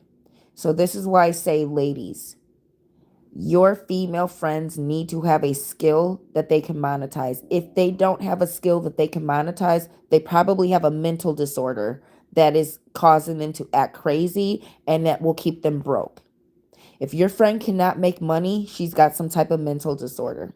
You have one or the other. You either have a skill that you have honed for over 10 years, that you are professional at and you can make money, or you have a mental disorder and a demon that has caused you to be cursed and to get in car accidents and to have addictions and to have failed relationships and all these things for 10 years. You have one or the other. You either have a business that you've been doing for 10 years, or you have a demon that has caused sabotage your life for 10 years. So ladies, stop having these female friends with mental disorders that act like lesbians when they really got these demons in them, and they act gay. Ladies, there's two types of lesbians. There's a lesbians that can't get a man, and there's the lesbians that do not like men. Lesbians that do not like men, they dress like men, they date women, they are never really single. They always have a woman that they are dating and loving and pouring into. They are compensating the trauma that they've experienced with men by loving a woman and becoming the man that was never in their life. They have become what a man should be. They have become better at being a man than a man, and they are always actively loving a woman because that is what a man is here for. So there are two types of lesbians. There are lesbians that hate men, that do not like men. They are more masculine than men, and they dress like men. And there are the lesbians that cannot get a man. There are lesbians that don't like men because men don't like them. There are lesbians that don't like men because men are not doing what men should be doing. And there are lesbians that don't like men because men don't like them. Lesbians who don't like men because men don't like them, these lesbians lack humility. This type of lesbian, she desires men. She desires the optimal men. She desires the tall, handsome, sexy basketball player. She desires the men that every other woman likes. But she has no humility. So she's not going to dress like a woman. She's not going to put on high heels. She's not going to humble herself. She's not going to behave like a woman. She wants to behave like a man. And when men don't bow to her, and when men choose feminine women over her, this type of lesbian, she attaches herself to feminine women. She finds a very, very uber feminine woman, and she takes control of this woman by acting like her best friend. This type of lesbian, she is sexually attracted to men, very much so. But she has no humility. So she is not going to play the feminine role. She's going to attach to a feminine woman to attract the type of men she likes. And when that feminine woman attracts the type of man that this lesbian likes, that's when she's going to turn. That's when she's going to, oh, what does he look like? How much does he make? Oh, really, this, that. And she's going to tell that feminine woman he's not good enough all the while she's going to try and sleep with him. Ladies, if you're tall and beautiful and feminine, you most likely you have a best friend who is a lesbian who is using you to attract the type of men that she likes but can't get because she doesn't want to be feminine. And because she won't lose the weight to make her look the way you look. The lesbian who is taking on the man's role because men have failed, she's not sexually attracted to men. Will she sleep with a man? Yeah. Will she dominate a man sexually and sleep with a man to dominate him sexually the way a man would a woman? Yes. Does she want your man? No. Does she want a man? No. Do men want her? Yes. But she is not sexually attracted to men. This lesbian is. The lesbian who can't get a man, she's sexually attracted to men. The lesbian who does not like men, she's not sexually attracted to men. She is sexually attracted to women. The lesbian that can't get a man, she wants to be like the feminine women without putting in the work.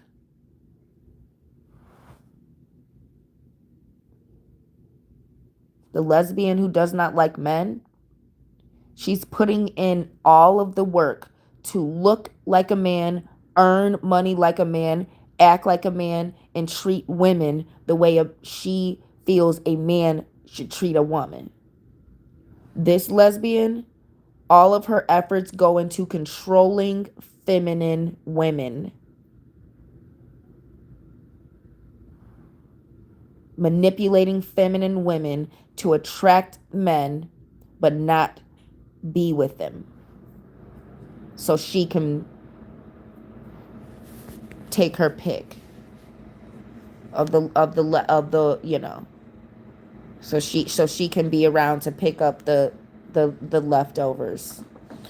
So ladies, beware. Stop hanging around lesbians. It's okay to have female friends that do not like men. If the best thing would be that they are in a relationship with a woman, so they are not somehow cock blocking, or so you don't fall in love with them or they fall in love with you to where you lose sight of the fact that you're dating for marriage to a man. But ladies, stop hanging around lesbians, and stop hanging around faggots and homosexual men. Because if you are looking for a long-term relationship with a man, men don't real men, they don't have a bunch of gay male friends, and they're not around a bunch of lesbians that hate them. Real men are around other masculine men that they either are related to or make money with, or they are around beautiful feminine women, because masculine men have a high standard for the type of women that they are around. Masculine men, especially single ones, do not spend their time hanging around women that they are not sexually attracted to. You know who does that? Homosexual men. That's why ugly women, undesirable women that men don't like, and are not interested in being around, they get these guy friends. These guy friends be gay. If they weren't gay, they wouldn't be investing in a woman that they're not trying to sleep with. Straight men spend their money on potentially having sex with the hottest woman he can find. Around age 30, 29 or 30, some men, if they have not had luck getting a hot girlfriend and keeping her through his character, namely meaning not cheating on her once he got her. Around 29 or 30, if a man has not been able to keep the hottest woman that he's ever seen in his life, that's when he starts settling for ugly women that have money, that he doesn't have to buy things for, that he doesn't have to do things for, that have low self-esteem, so they will allow him to cheat or flirt with other women in her face or whatever. But she makes his life easier.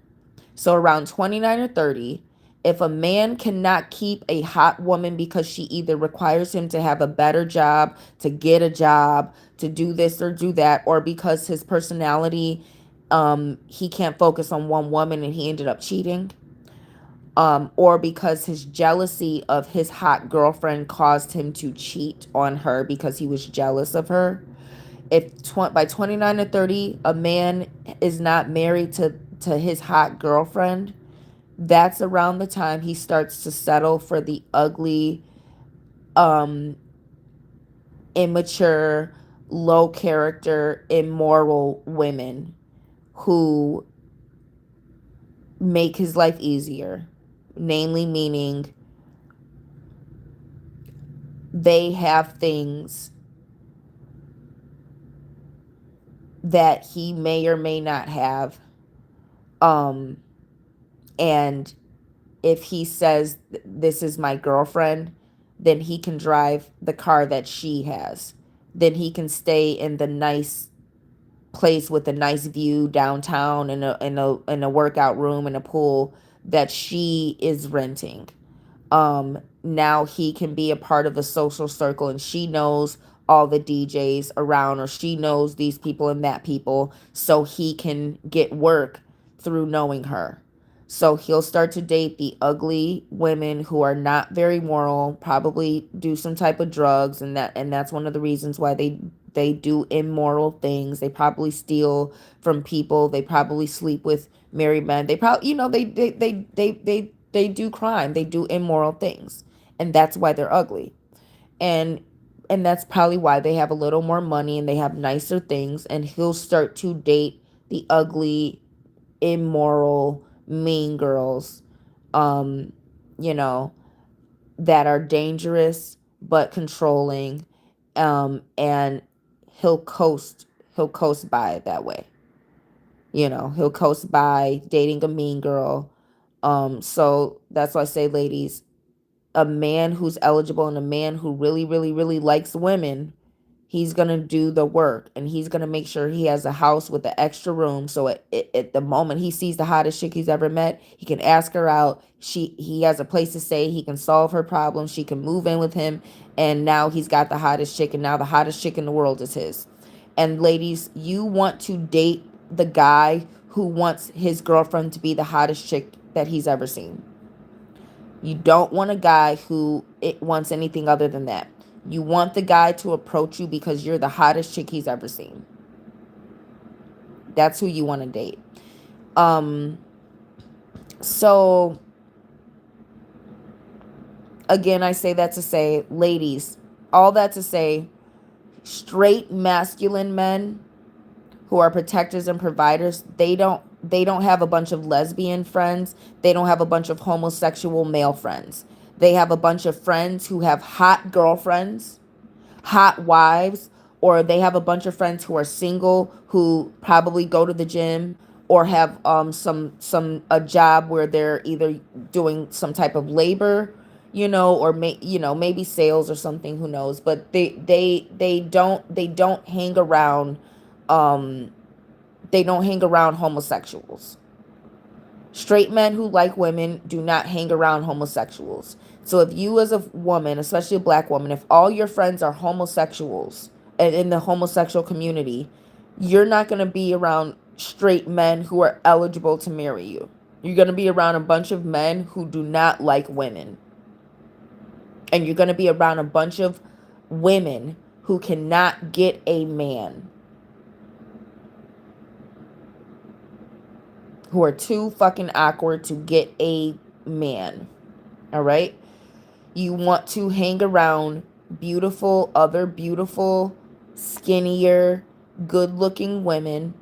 You want to hang around women who work out and who do girly things because they are around masculine men. Their brothers are probably masculine, you know what I'm saying, and have masculine friends. The men they know were on sports teams and did sports and are athletic and go hiking and do all this masculine stuff. You want to hang around men who do masculine things. You want to hang around females who do athletic things because they're going to be around masculine men. And masculine men have to be able to afford to go skiing. They have to be able to afford to go to climb a mountain or go scuba diving. They have to be able to afford thousands of dollars of equipment to do these things and hobbies. So they don't have time to hang around homosexuals who get drunk all the time. They are doing things that keep their testosterone high. And homosexuals are always doing feminine things that cater to how they feel and their need to be accepted. So um ladies, be careful of that. Make sure your female friends are either married. If they are lesbian, they should be in a relationship with another lesbian so you guys can have fun together, instead of you guys developing feelings when you need to be dating a man. Make sure your female friends are making money. Make sure your female friends have something in their life that they are passionate about, that they do all the time, that they're focused on. If you have friends with a woman who does not have a passion, Your relationship with your man will become her passion. Your man will become her passion. Final warning. Um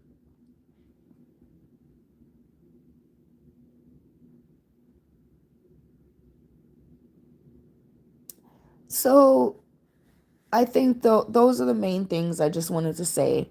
The best ways to avoid ending up single over the age of 30: date men who are mean, date men who can say no and put other women and put women in their place, travel at a young age, travel in the first year or two of you going to college, join private clubs so you can meet a higher caliber of people, and meet so you can meet like-minded people and be part of a private community, so you are have exclusive access to eligible bachelors. um Spend a third of your time doing making money and doing business, honing a skill set. Spend a third of your time practicing spirituality and self-love. Spend a third of your time actively dating. um Set your standards as high as possible and do not under any circumstances waver from your standard. If you don't have children, don't date a man who does. Don't make any exception whatsoever. And if you date a man who lies about having kids and you find out he has kids, stop dating him. Stop dating him. The fact that he lied is number one. But number two, if you are a woman who does not have children, do not under any circumstances date a man who does. Single parents are for single parents. Single parents have the same mindset. They had a child out of wedlock. That's who they are. That's how they think. That's what they wanted out of life. That's why they have a child instead of a spouse. Let them date each other because they think alike. You don't have children out of wedlock because of how you think and because of who you are, and probably because you have a hobby that you are turning into a money making skill set. Their hobby and their money making skill set was having a baby and getting government assistance.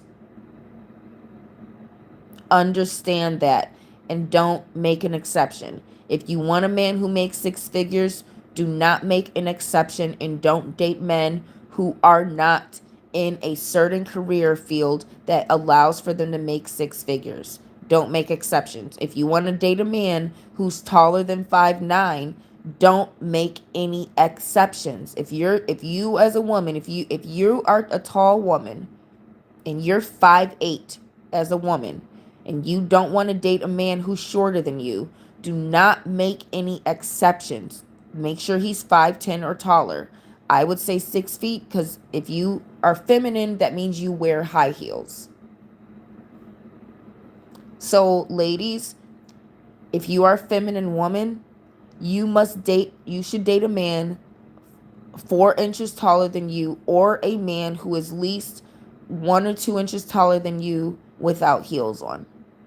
Honestly, shorter men, and I'm not saying a man who is shorter than you.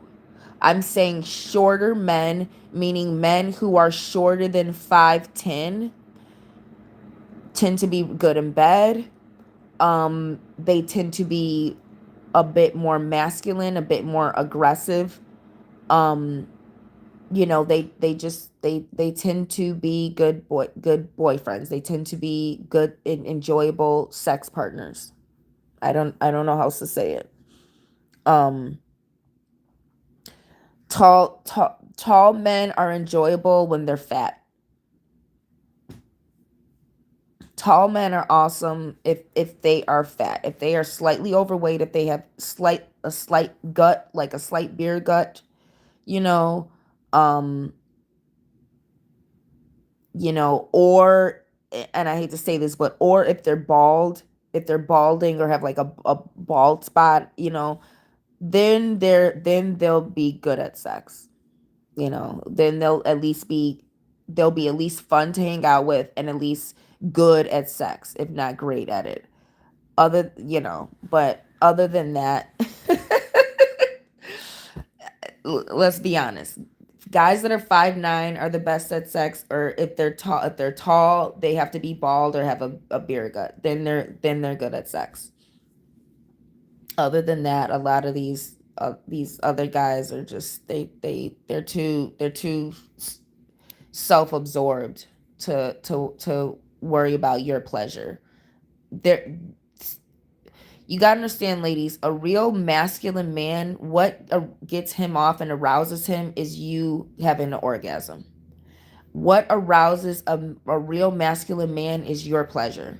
So a real masculine man who has no ounce of faggot in him, he's going to get aroused from treating you to dinner, from feeding you, from paying your bills, from fixing your problems. Whatever problem he can fix, he's going to fix it. He gets off from satisfying you, from giving you pleasure, from eating you out. This is why I tell you, ladies, if your man does not enjoy going down on you, he is a homosexual.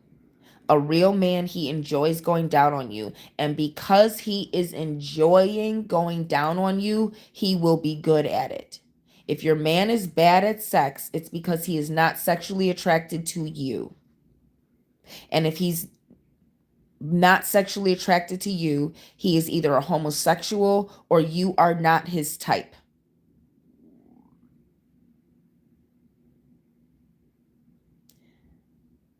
The Void Studio says you're not bald, you need the long hair. How tall are you?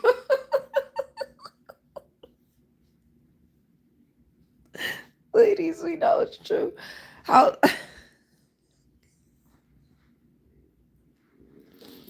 Void Studio, how tall are you?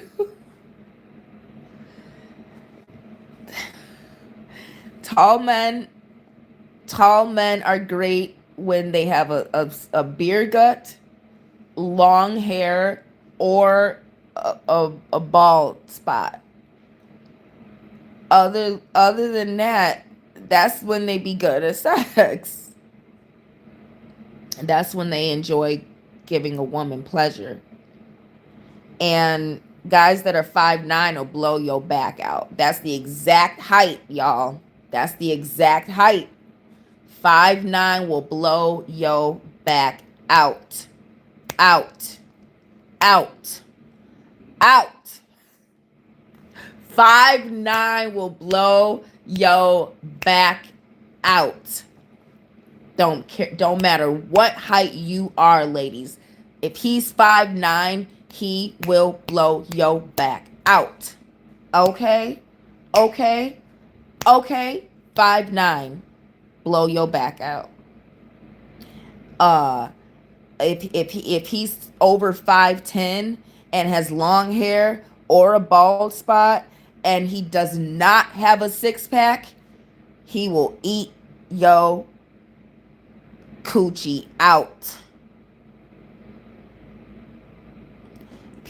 If he's over 5'10" and has a gut, a bald spot, or long hair, he will eat your coochie out. If he is 5'9", he will blow your back out. Out. You said you 5'7", but you said you're a woman. So, so you're agreeing with me?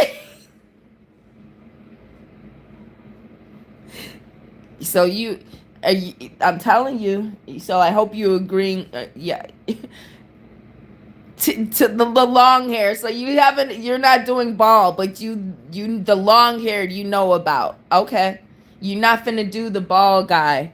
So you need a guy who's your age or younger. You're not gonna do nobody older. Cause I like guys older than me for the most part. Even though the young ones, it be lasting longer with the young ones. I'm not just talking about sex. I'm talking about like I feel like I have longer. I feel like I have a long. Guys that are younger, the thing is they don't have kids. Guys that are older always have a kid by somebody. Yeah, you know about that. The long hair, taller guys. If he's over 5'10", he gotta have long hair, a bald spot, or a gut. If he's tall with a thick head of hair and a six pack, some gay guy probably gonna get him. If he look good, some gay guy gonna turn him out. All right. All right. If he's 5'9", don't matter what he look like. Okay. But if he's 5'9" and he's 5'9" and he's fit, if he's 5'9" and he got like a little bit of a gut, if he's 5'9" and he got long hair, dreads, crew cut, cornrows, don't matter. Don't matter.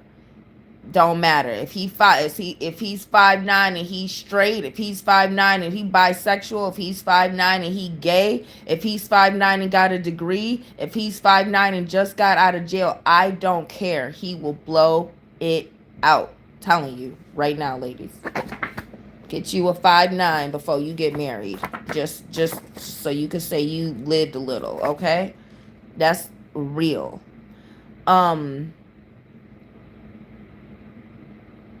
Yeah, so, and then I said, again, stay away from toxic parents. Leave your toxic parents. If you come from a household where you were abused, sheltered, controlled, not allowed to do things that other children were allowed to do, that is normal. I'm not talking about your parents didn't want you hanging out with the kids that they knew did drugs and smoked weed. I'm talking about you weren't allowed to take certain classes. Your parents didn't want you to learn this. You weren't allowed to play a sports because your parents didn't want you doing something extra. You weren't allowed to have friends. You weren't allowed to go, to the basketball game with the other students. You weren't allowed to join the dance team. You weren't allowed to do the things that you wanted to do, that you were passionate about, that your school offered.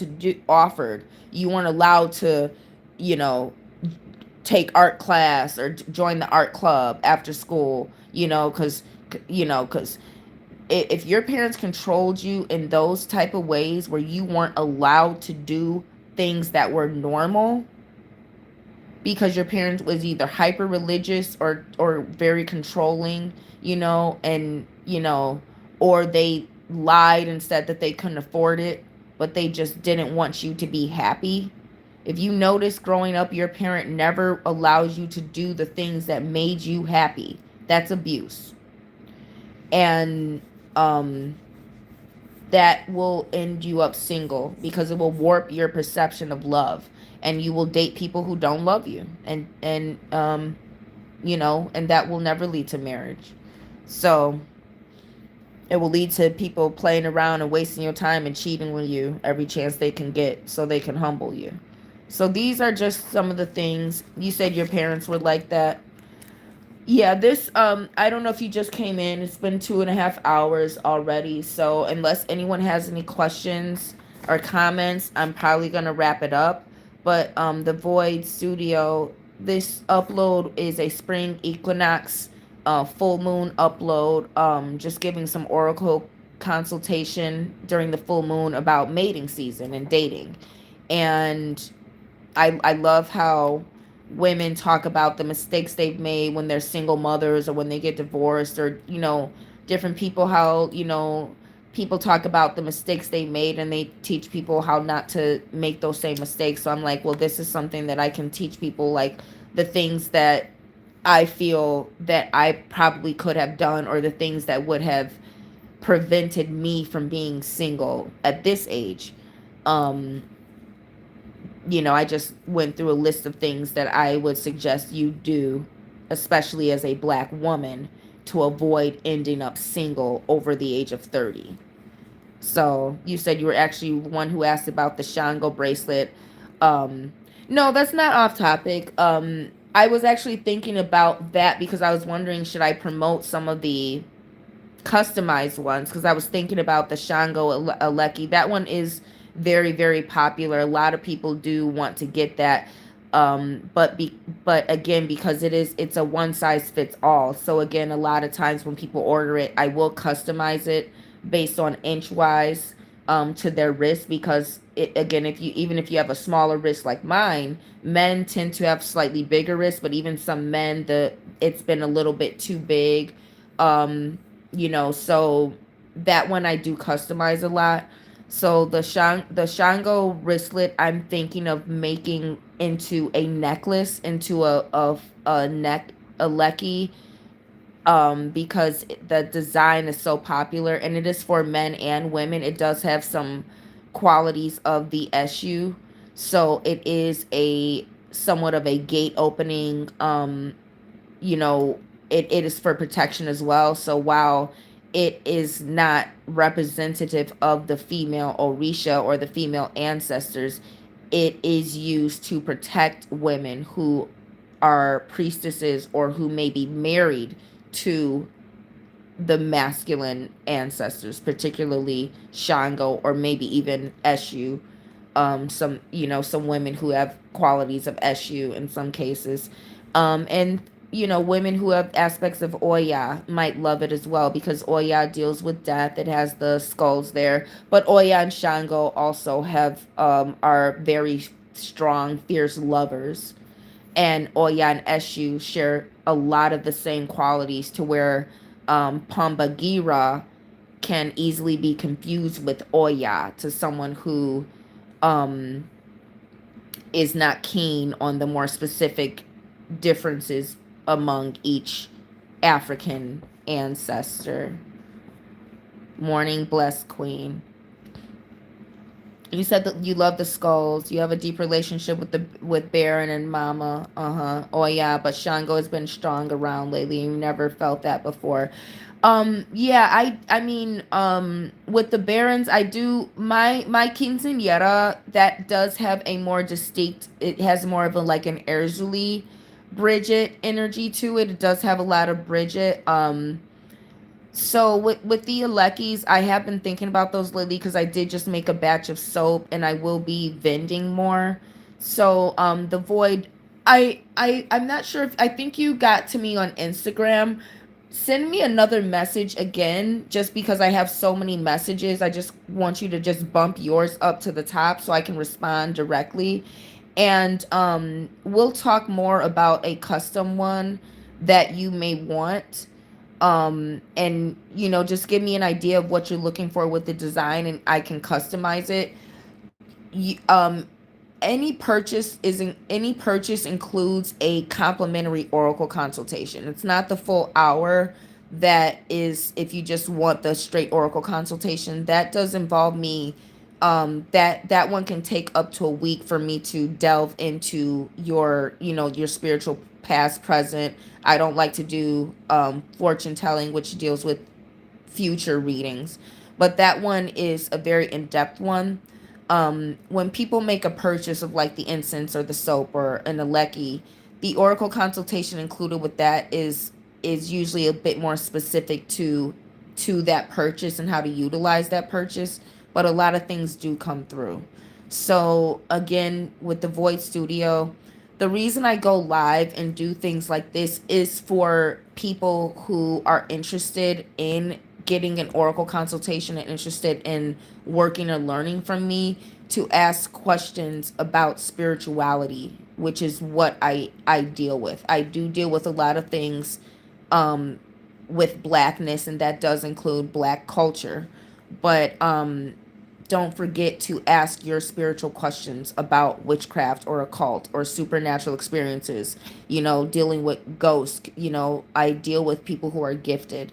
So if for those people who cannot afford or cannot make the investment to get the oracle consultation, this is my way of giving back, particularly to the black community. But this is my way of promoting that service that I do, and demonstrating my psychic ability, and demonstrating, so to speak, the wisdom and practice that I have to allow me to diagnose spiritual solutions for other people, at a whim. So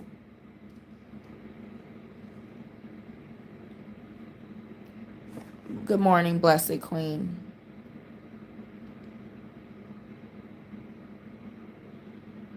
So again, I'll stay on a little longer just because the two ladies came on. But if you guys have a question about anything, I'll give you guys about 5 minutes to go ahead and ask and type it, and then I can just do a quick consultation. And that's again just a question about anything.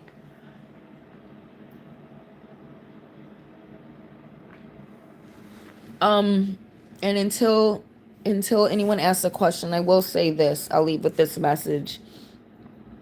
Natalie Cole is um a content creator. She's black, and she does talk to namely younger women about dating, about advice, especially for black women. And she's really good. I think she became a little more viral um from, I think she was telling her niece or her daughter, she was being recorded saying, like, if a guy does this, he doesn't like you, he has someone else, he's cheating, and she was just kind of listing, words of wisdom about when it comes to dealing with men. She recently made an upload, and she was talking about how modern women are disgusting, and a lot of it I agreed with. And I want to offer this though.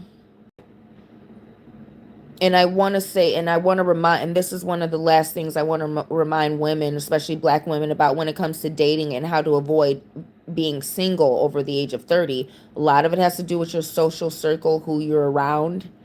And a lot of it has to do with this level of self-esteem you have to set your standards high and to not waver on that, no matter how lonely or how few men meet those standards, to not waste your time dating a man who does not meet those standards. And the prerequisite to him going on a date with you is that he meets those standards. um but I want to offer you this, ladies. It is not another black woman's fault why someone chooses to not date you. What do I mean by that? Black women getting pregnant out of wedlock, black women wearing bonnets in the airport, black women not tipping when they go out. All these things that cause black fatigue, a black woman behaving like that is never the reason why a man chooses to not date you because you're black. That's not the reason why a waiter chooses to be rude to you because you're black. That's not the reason why people choose not to give you good service or choose not to date you or socialize with you. A person chooses their behavior because that they made that choice. It's not contingent upon, well, these black people did this and these black people did that. No, everyone is making a choice as to how to treat a perfect stranger that they have never met and don't know anything about. So do not get into the mode, sisters, of blaming other black women who have make different choices and live different lifestyles than you. Don't blame them and how white people look at them or how men look at them, and that's why no one wants to date us. Remember, a white person or a black person or any man or whoever choosing not to look at you and your skin is dark or you're black or whatever, and they say I don't want to date them, I don't want to talk to them, they're not good enough, that's that person's choice. Don't blame other black women who live different lifestyles, have different hairstyles, have different backgrounds, and have made different choices with their life. Don't blame them for why somebody does not like you. We have got to stop doing that. We have got to hold the people who are racist and who mistreat us accountable for making that choice. We cannot keep holding black people who are making choices with their adulthood accountable for someone choosing to be racist. So don't look at what other sisters are doing and say, "Well, this is why black men don't date us or don't date me or you or they make us look bad." No. If a man looks at you and says he doesn't want to date you because of how you look, good riddance. The Void says, "Can you talk about the red witch path and what makes up those bloodline traits?" Um red witch, well, when you're dealing with so when you're dealing with colors in the occult, red, white, yellow, and black tend to be the cardinal directions. Red tends to represent south, and this can be within African and European occult. Um, with red namely representing the cardinal direction of the south in these particular paths. South in European folklore traditionally can deal with the element of fire or the concept of hell or beneath. But understand in some traditions, south is where the land is, so it could represent earth, or south underneath the earth, the southernmost could be the water. So traditionally, south would represent hell or fire, hellfire. The volcano. Um, but again, east, in some traditions, east, the sun rises in the east. So east represents fire because the sun can represent fire. So or east could represent air because air is uppermost, heaven. So without getting on the tangent of red representing a cardinal direction in the occult traditionally, um, when you're dealing with the red witch path, um you're taking on aspects of what the Bible refers to as the harlot, meaning the harlot, not just a harlot, or red, or the drawing of attention to the female sexuality, the awakening of the wearing red lipsticks is symbolic of the woman's lips, her vaginal lips being inflamed, being in heat. um Red represents the inflammation, the flame, the fire, the sexual inflammation. So when you're dealing with red witch path and the sexual inflammation and the power of a woman who is sexually inflamed, this is going to deal with, so to speak, the harlot. When you're talking about blood and the red witch path, the one who drinks the blood, that's just a biblical version of that. Dealing with hypersexuality as a form of power for a woman. Um, I would not necessarily call that the red witch path. But when you're dealing with the color red and you're dealing with so to speak, a pact with the flame, with fire, um, a bloodline trait of fire bending or dealing with fire, um that the bloodline trait of that would be alchemy, would be blacksmithing. You may have some gypsy traits of fire eaters, the ones who would dance meaning raising energy, dealing with the fire, with the aspect of fire in a ritual of raising energy. So you may deal with people who would eat the fire. Again, in African culture, you're still dealing with Ogun. You're still dealing with Ogun under this. More so than Shango. Shango does deal with fire. Oya breathe the fire, and everything. So Shango does deal with the element of fire. Ogun does as well, so by him being born in a volcano that was Agayu, and him dealing with the forge and the aspect of fire that forges things.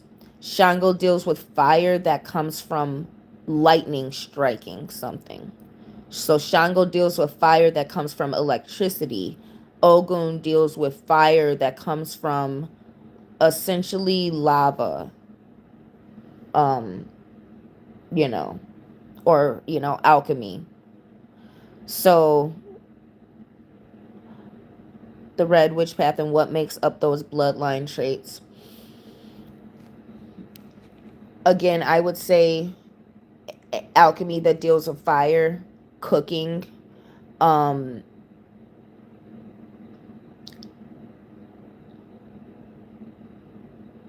I would say with red witch I would get a little bit more into dance and elements of dance, um forces of nature that manifest as more ferocious feminine energies like Cali, Khalifa, California, that deals with Calcifer, which deals with the flame, which deals with fire. So you're dealing with a very destructive female force. The harlot, again, in Armageddon, the harlot is an aspect of Armageddon. So the harlot brings about Armageddon, which is destruction. So again, Oya breathed the fire, and Oya is she's actually more of an earthy Orisha in terms of she goes from the spirit realm to the physical realm, which is earth, which is the physical too. So that deals with that south of being of touching down, and having the divine energy that touches down. So a destructive female force that brings about destruction, that brings about not necessarily warfare, but complete destruction behind that. Um, so you can look at women who may be related to women like Joan of Arc, or women who um, were alive and were known as warriors, and women who were specifically known to have achieved things, something only a man could do at that time. So, like Mulan, so to speak. If you're looking for the bloodline trait of that force of nature and how it has expressed itself in human history, you want to look at women who, the guise of being a man, or despite the fact that women were not allowed to do certain things at that time. Those would be where those bloodline traits of the red witch path would come from. I would say start there. Um in Africa, the movie Woman King, that was depicting real tribes in Dahomey, that where the women would fight for the king, and the women, when you look at women who are under the house of Ogun, because in Woman King, in that movie that came out, I think it was like 2021, whenever it came out, 2021, I think, or something like that, that movie, they are doing a ritual sacrifice to Ogun, and one of the warriors, who is a priestess, they are doing a sacrifice to Ogun and calling on him as warriors of Ogun. So in Africa, you're specifically dealing with priestesses of Ogun, um, and women who have been taken by Ogun as wife, and have become warriors or high alchemists as a result. And another thing to remember, the Void Studio, is when you're dealing with paths, dealing with colors, we're not just dealing with the cardinal directions.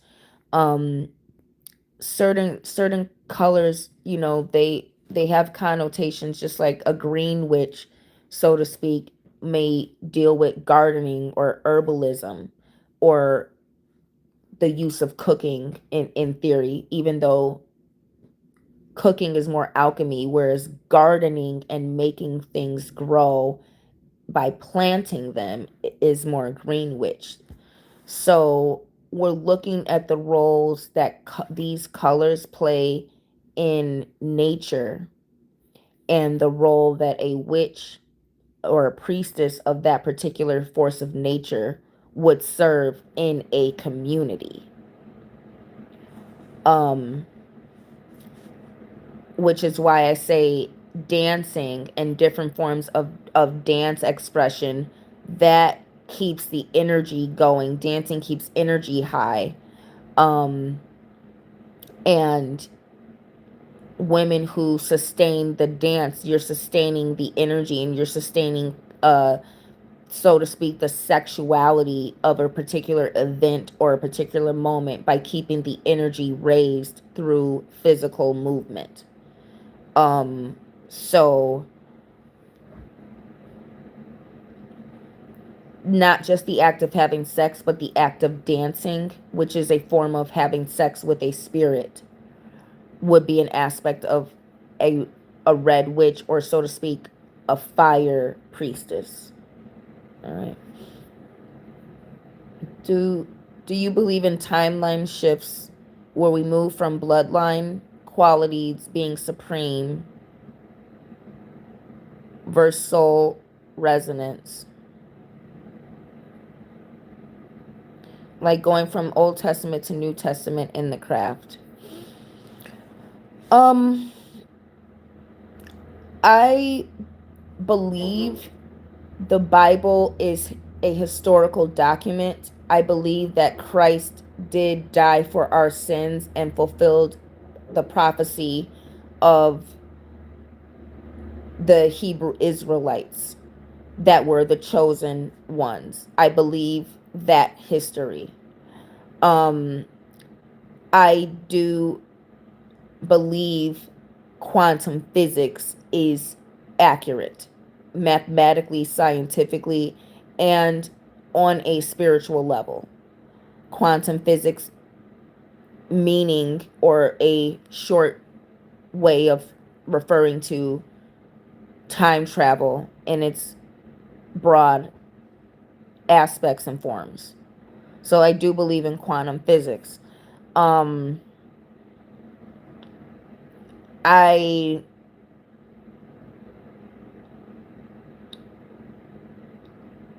um I don't think that timeline shifts are as important as how we live in whatever time period we are in. So I don't think acknowledging that you may have jumped in a timeline, or acknowledging that someone has destiny swapped with you in the spirit realm, acknowledging that you have a doppelganger, or acknowledging that there's a version of you in another realm, in another parallel universe. um and all universes aren't parallel. It could be perpendicular, it could be obtuse to us, doesn't have to even be parallel, it's still quantum physics.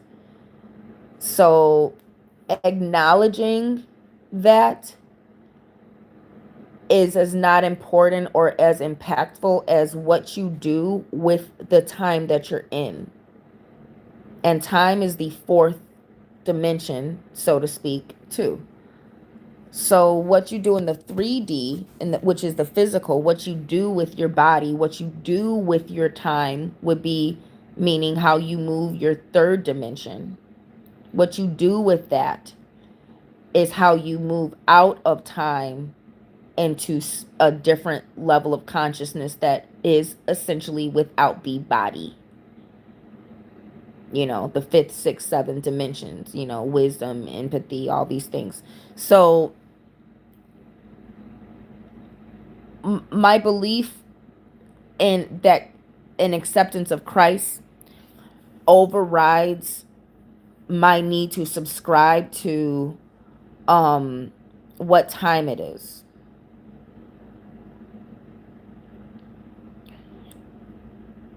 You know, so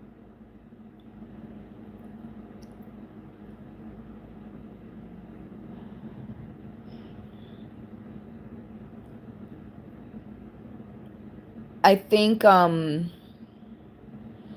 You know, when this with the singularity is essentially when everything converges into one, you know,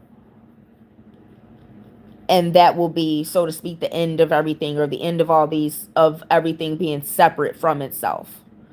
um if we're just talking scientifically, if all of that is still a means to get to that singularity. And that's more than just connecting to the other versions of yourself, it's connecting to everything and all. So I think the most important way to talk about that belief as we move from bloodline qualities to supreme resonance, Old Testament, New Testament, the most important thing is to get connected to others. Because you get connected to God by connecting to others, to other things that God created. This is why your relationship to animals, to nature, and to things that are more vulnerable in society than you are. Meaning, if you're a woman, men are not more vulnerable than you, but an animal is, a child is, an old person is. Okay? If you're a child, a woman is not more vulnerable and a man isn't, but an animals can be more vulnerable, insects can be more vulnerable, plants, nature. Or you know, if you're a man, you have dominion. You have God-given dominion if you are a man. Nothing is more vulnerable than a man, other than uh nothing is more vulnerable than a man. A man is only vulnerable to God and to things that were created before man, namely angels that we know of. Angels, dragons, uh trees. So this is why I say vulnerable. Anything that was created before you has dominion and authority over you. Um and so my point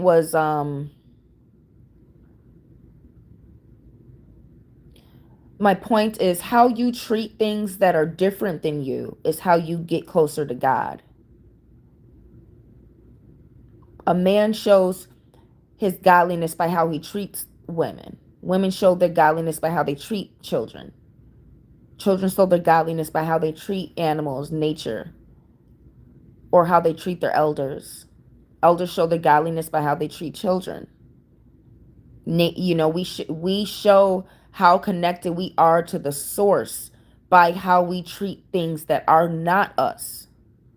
So all the timeline shifts and on all of this, at the end of the day, Christ, who was the ultimate supreme, he didn't sit up in a temple sitting pretty, blowing smoke, playing with crystals. He went out to sick people, sinners, to the worst of the worst, and he touched them and he healed them. Furthermore, he let them touch him and steal healing from him that he did not readily give. He allowed himself to be a tool for the most wicked and vile, so long as they repented. See, everyone that healed, they didn't get healed because they touched Christ. They got healed because they believed that he could. The belief that Christ could heal them was the repentance. It was the acceptance that he's my savior.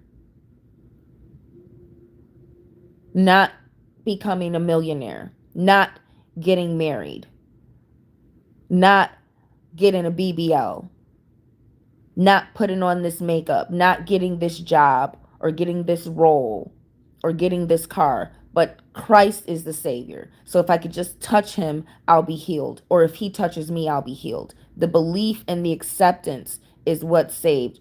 So we have to transcend by looking at the supreme beings and what they did to transcend.